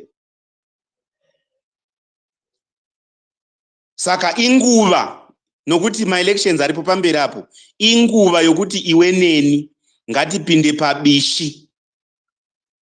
Kana taimbotaura zviya zvaichiti unoziva nguva ino unoziva akudonata and the like, kana kuti chii kupa support and the like, ino inguva yokuti hama yangu nzwisisa dambudziko reZimbabwe, kugara mubako kwauri kuita nekwandiri kuita hakubatsiri chinhu kana usina chounobata namaoko ako. Ukaona une imba younongonongedza nechigumwe usina kuivaka, uri dununu. Sei ndichidaro? Vazhinji vedu panapa nokuda kwokuti we don't prioritize our country and our problems as the source of everything. We are going to be doomed to fail. Ukaona uchindovigwa pasori pechikwenzi seheti, kana undorashirwa musango sechikiti, ziva kuti hausati waziva. We can speak all the nice speeches, languages, and whatever, but let's restore chinhu chinonzi Zimbabwe. Ndiwo mudzi wako. There is no ever mudzi or root other than Zimbabwe. Izvezvi ukachekwa ropa, ukachekwa kana kungogumiwa kana kuchekwa nechitanda, uchaona ropa rinobuda ipapo rakatonyorwa kuti Zimbabwe mukati maro. Saka iwe semwana weZimbabwe, nguva inoyi ndiyo kutopinda pabasa. Basa rokudii? Rokusunungura nyika kubva kune zvidhara zviri useless. Kune vanhu vari useless even on these platforms. Variko. Wokuti unotaura nyaya kuti ngatigadzirise nyika, unotota unozwa indiri muLondon ndine mari. Benzi. Gudo risingazivi zvarinoita. Ndio unoona kuti rinonakirwa. Unozwa hama tinoda kumboti tisunungure nyika. Indine madegree 40, uri benzi. Zvizive kubva nhasi, benzi rakatukwa naMwari kanzi harina charinoziva, ende rakati moyo maro Mwari hakuna. Simbe inotukwa inoendeswa kumujuru because of its stupidity. Ukaona uri panguva ino uchifunga kuti chidhara chakura chakwegura chine 81 years chichakugadzirira nyika, iwe uri kuona kuti rate izvezvizvi iri kutemura. unosera uchiti unoziva kune chinhu chinonzi kwai haiwa rate icha hakuna unostabilize rate. Mbavha haistabilize rate. Chero unoziva mbavha haina musi wayakambonzi yakaba bhengi mangwana yakanzi yakamuka yakuona the same bank inema. Mbavha will never build Zimbabwe. Kana uchida zuva rinobuda nokumavirira. Kana uine nharo, kana mbavha yavaka Zimbabwe inobuda nokumavirira. And ndinopika even though chiri chivi, nhasi ndinopika kuti ukaona wewe uchiti zvanzi kwai haiwa eZimbabwe ichavakwa nomunhu wakaivondonga, unonyepa. Inguva yako yokuti nguva ino uya tibatane tivake Zimbabwe kuitira kuti vana vedu vawane pokugara, nokuti mangwana vachazonzi pavakamira hapasi pavo. Pavakatsika vanenge vari muZimbabwe papa. Hatiri muZimbabwe takatsika vanzi aiwa iwe hapasi pako. You are prosecuted for being in this area. Because hatisi kunzwisisa. Tinofanira kusvika pakunzwisisa kuziva kuti Mnangagwa nezvipororo zvake nezvizukuru namapoto must be condemned. ZANU-PF nemagosi awo must know kuti there is nothing else better that they can do on Zimbabwe except failure. Kana vachikunyeperera chikutatidza kuti tinogadzira maroads and the like, vauze kuti maroads avari kunyepera ari kuitwa mapotholes mangwana makuseni. Why? Because zvinhu izvozvo mashort jobs. Vanofunga kuti vakangwara but havasi kuziva kuti chi havana kungwara. Musanyepera hama dzangu. Reti takakuudzai kare kare kuti hamuichinji, vamwe mukaita nharo, vamwe munoita mbiri yokuda kuita maeconomist enhema musingazikamu futi. Economics dzacho hamudzizivi, asi munowanikwa muda kutaura nhema. Handiti inyaya yokuti hausati wava nepfungwa dzako dzakaiswa tsvina nokukara. Bvisa kukara iwe mwana weZimbabwe, uvake nyika yako, uve nerukudzo, uve nerukuvhute. Kana usati wakuda kuva nerukuvhute, ita zvokutevera vana Emerson Mnangagwa vanonhuhwa kukonewa. Vanonhuhwa nhamo. Emerson Mnangagwa is stinging poverty right now. Kana ane chinhu chaakamboita, ukaona une leadership inotaura kuti takarwa hondo, kungodai poga poga takarwa hondo, wakagwa hondo, and then what? What have you done besides kutaura kuti wakarwa hondo? What else have you done? In a country that does not have a banking system that is functioning. Unotonzwa dzimwe zitofara unoziva tine gold coin. Wakamboribata, unoriziva. Izvozvo wakati pfara uri muchipako umomo muEngland, monenge uchinyepera uchisapota ZANU-PF nhema, iwe uchiita basa rokutengesa nhumbi nokutengesa manyatera. Unofunga kuti kungwara ukoko. Panguva ino, kana uri mwana wakabva kuvanhu, teerera. ZANU-PF iripo, chigosti iche chakasiwa naMugabe, because ZANU-PF yakafa naMugabe. Zvasara izvi zvidhoma zvake. Hakuchina chinhu chinonzi ZANU-PF. Even ukataura izvi kuti kune chinhu chinonzi, hakusisina futi chinhu chinonzi MDC. Usazvinyepera uchiti unoziva kune MDC kune chakati. Pakasara zita chete, zvizhinji zvakaenda nevaridzi vazvo. Hakusisina chinhu chinonzi MDC. Saka ukaona uchiri paposition yokufunga kuti unoziva chakazoti chimbomira, gadzirisa nyika kuti ugoziva kuti une zita. Right now hauna zita. Ukaenda kune dzimwe nyika kune vanotaurisa zvavo, uchanza kuti nali kwere. Inda kuBotswana ukuozi nali kwere. Inda kuSouth Africa uchanza nali Girigamba. Why? Because the moment you lose your home, you don't have identity. Handei tinovhota, tibvise Mnangagwa nezvidhoma zvake nezvipororo zvake nevanomutevera nevanonetsa paTwitter. Let's remove all those nonsenses out of us and let's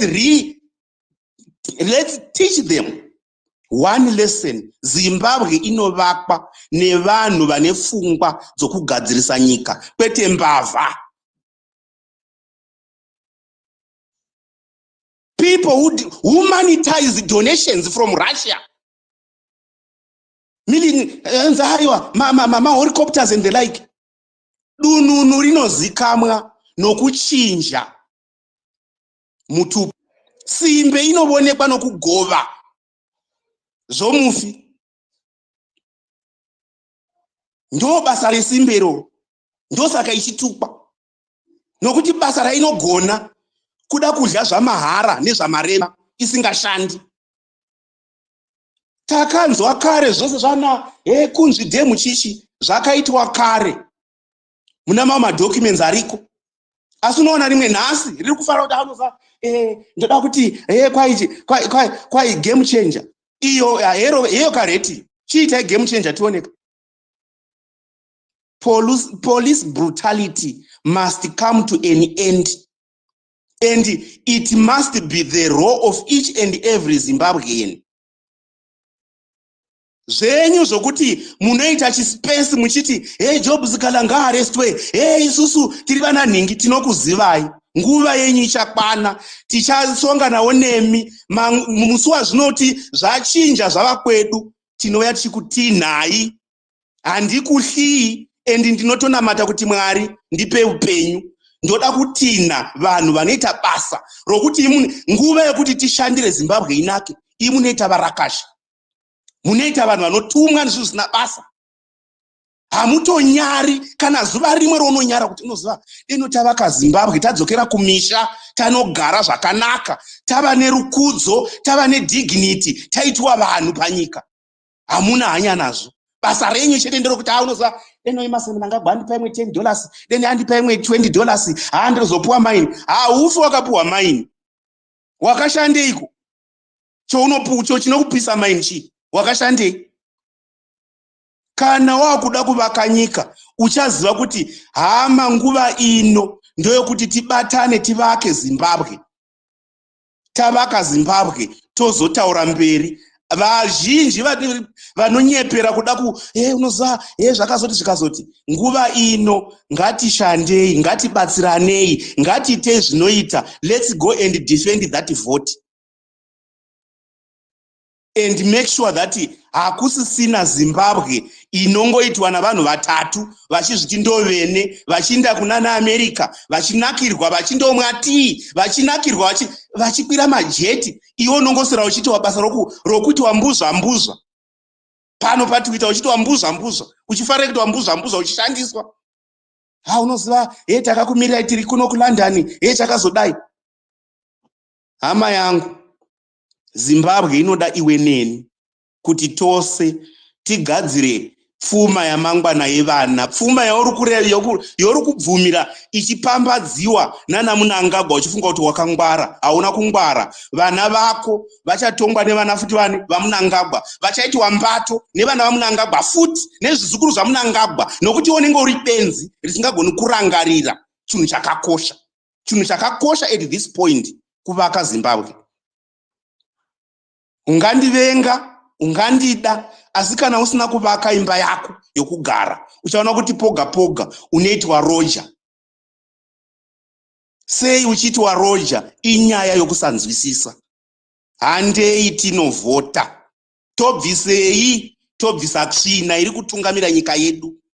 Tobvisa rima riri kutungamira nyika yedu. And rima racho munoriziva. Ndo riri kutonga, rokuti iro rinodliwa haridi kubva. Ndomboita mamwe makore okuba. Mbavha must not lead us.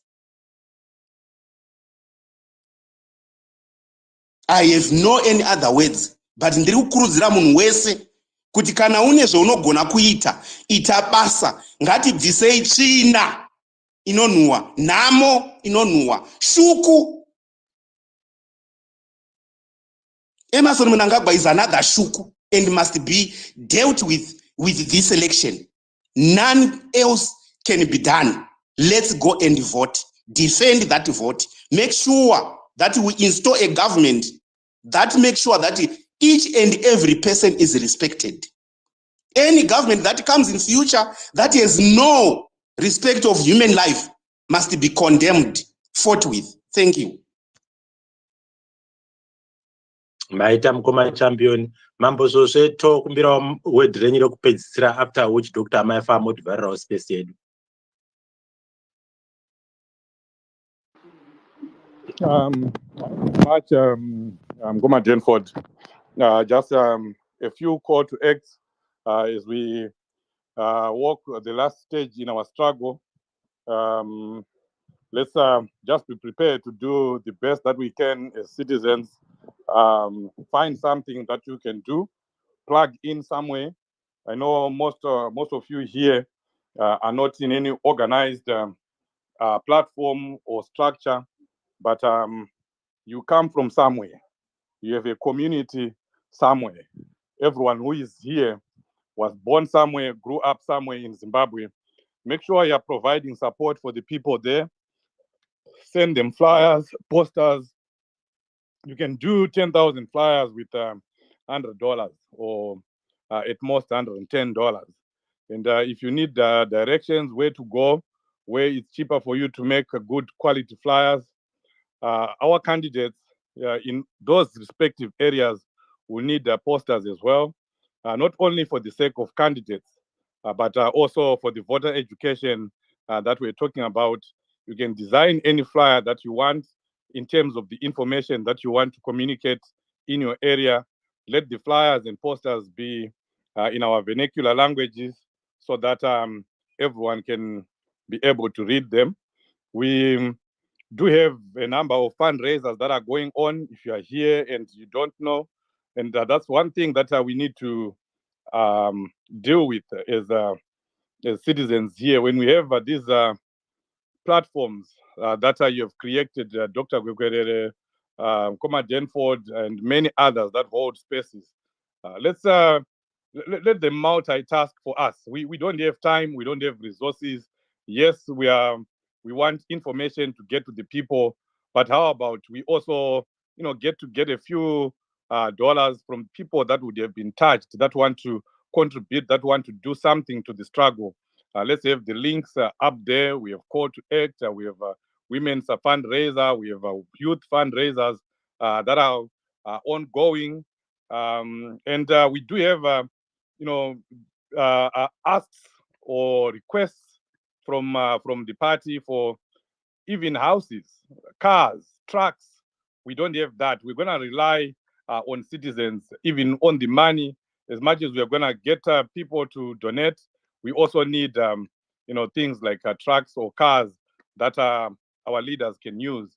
If you have a car that you have that is in Zimbabwe that you're not using, there's paperwork that people will sign that car or that truck will not be misused. It will not be used for pirating, and it will be returned immediately after elections.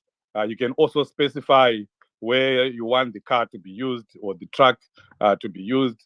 If you have a house that you want to, or that you are renting out that is empty right now, we need all that. Maybe we may not disclose for what purposes. And of course, all those things will come with serious vetting. We'll talk about it. We'll ask a few questions so that we know whatever we are doing is safe. But there's a lot to be done. There's a lot of work that we need to do as citizens. It's all on us. We are on our own. We just ask each and every one of you to do the best that they can. Let's be prepared to support the party. And I always say, if you're giving $200, $300 a month, it's time to double that amount. If you have not made a budget for the struggle in the next 2 months, you should start making a budget on your paycheck. If you're getting paid bi-weekly, you should actually be saying, you know what, I'm going to give $150 and you allocate it. I'm going to put $50 to call to act, $50 to the women, $50 to the youth, because all these fundraisers, they're important in their own way. Who doesn't want Takuzwa Ngadzore and his colleagues to be going to all the areas in Zimbabwe, the length and breadth of Zimbabwe, speaking to the youth, speaking the youth language. Vachitaura chirudzi chavo chavanenge vachitaura vakati takachimasta chigame chacho vanenge vachinzwanana. Chief Shoshe cannot speak to the youth. They will not understand my language. Then you totaura tsumo nemadimikira. So we want the youth to speak to the youth, and the youth, they have transformed nations, they have transformed countries. Most nations that we have seen that have changed their countries, they've used the youth. So it's critical that we support the youth.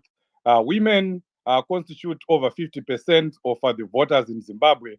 We want Amaya Mkwada, we want the Women Task Force to be speaking to other women, fellow women, speaking women issues, and educating each other on the need for them to vote for change. So they need to be supported. We need to defend the vote. How is the vote going to be defended if you are not donating to the fund?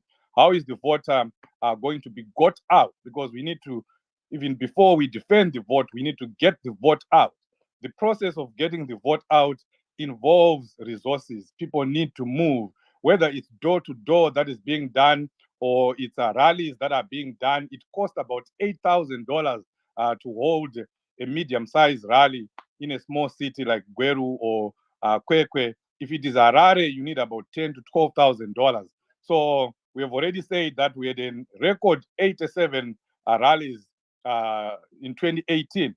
Now we are looking at doing more. So you can imagine how much money is needed, how much resources are needed. So please find somewhere where you plug in.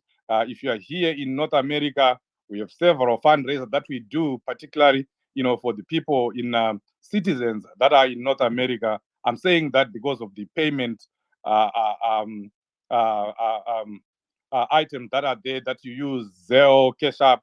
So we open them up to all the citizens that are in North America. Get in touch. If you're in UK, there are people there. Get in touch and make sure that you are doing something for the struggle. Thank you very much, Dr. Amai and Denford and everyone else who is here. We appreciate you. Thank you very much, Mambo Sose, for your parting words.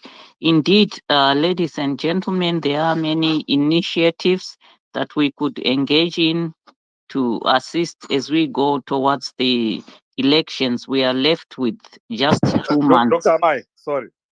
And let's pray for the party. Let's pray for the leadership. Let's not forget that people that are praying every day, it's critical. We without God. We can do everything else, raise the funds and everything. Let's pray for the party. Amen.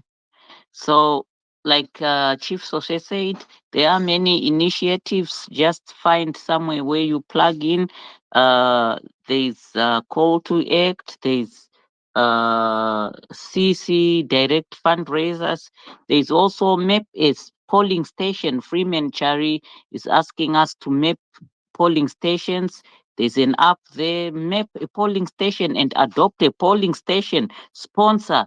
Do something, that can be useful for us to defend the vote. And also, let's disseminate positive information to our people in the rural areas there, even in the urban areas there, to encourage them that voting still helps and it still counts, so that those who are discouraged can get encouraged, and those who can disseminate whatever form of information, it could be news, please do so.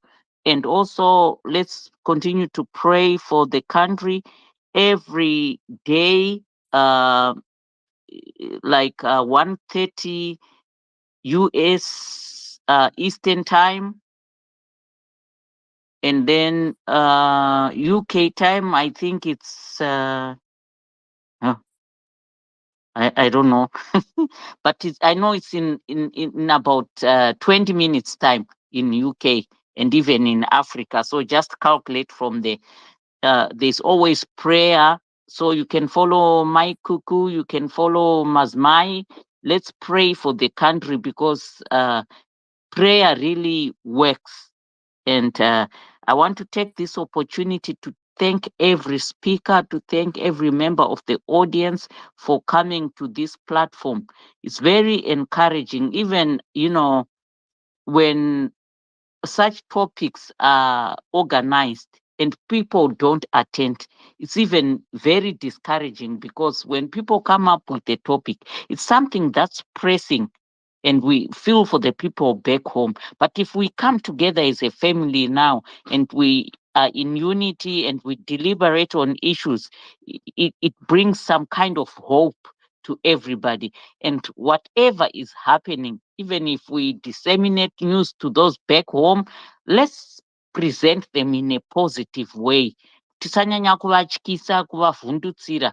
Chero kune zvakaipa zviri kuitika, let's find a way of communicating so that people will still be encouraged to vote. We want to thank our host for giving us this time and for creating this space.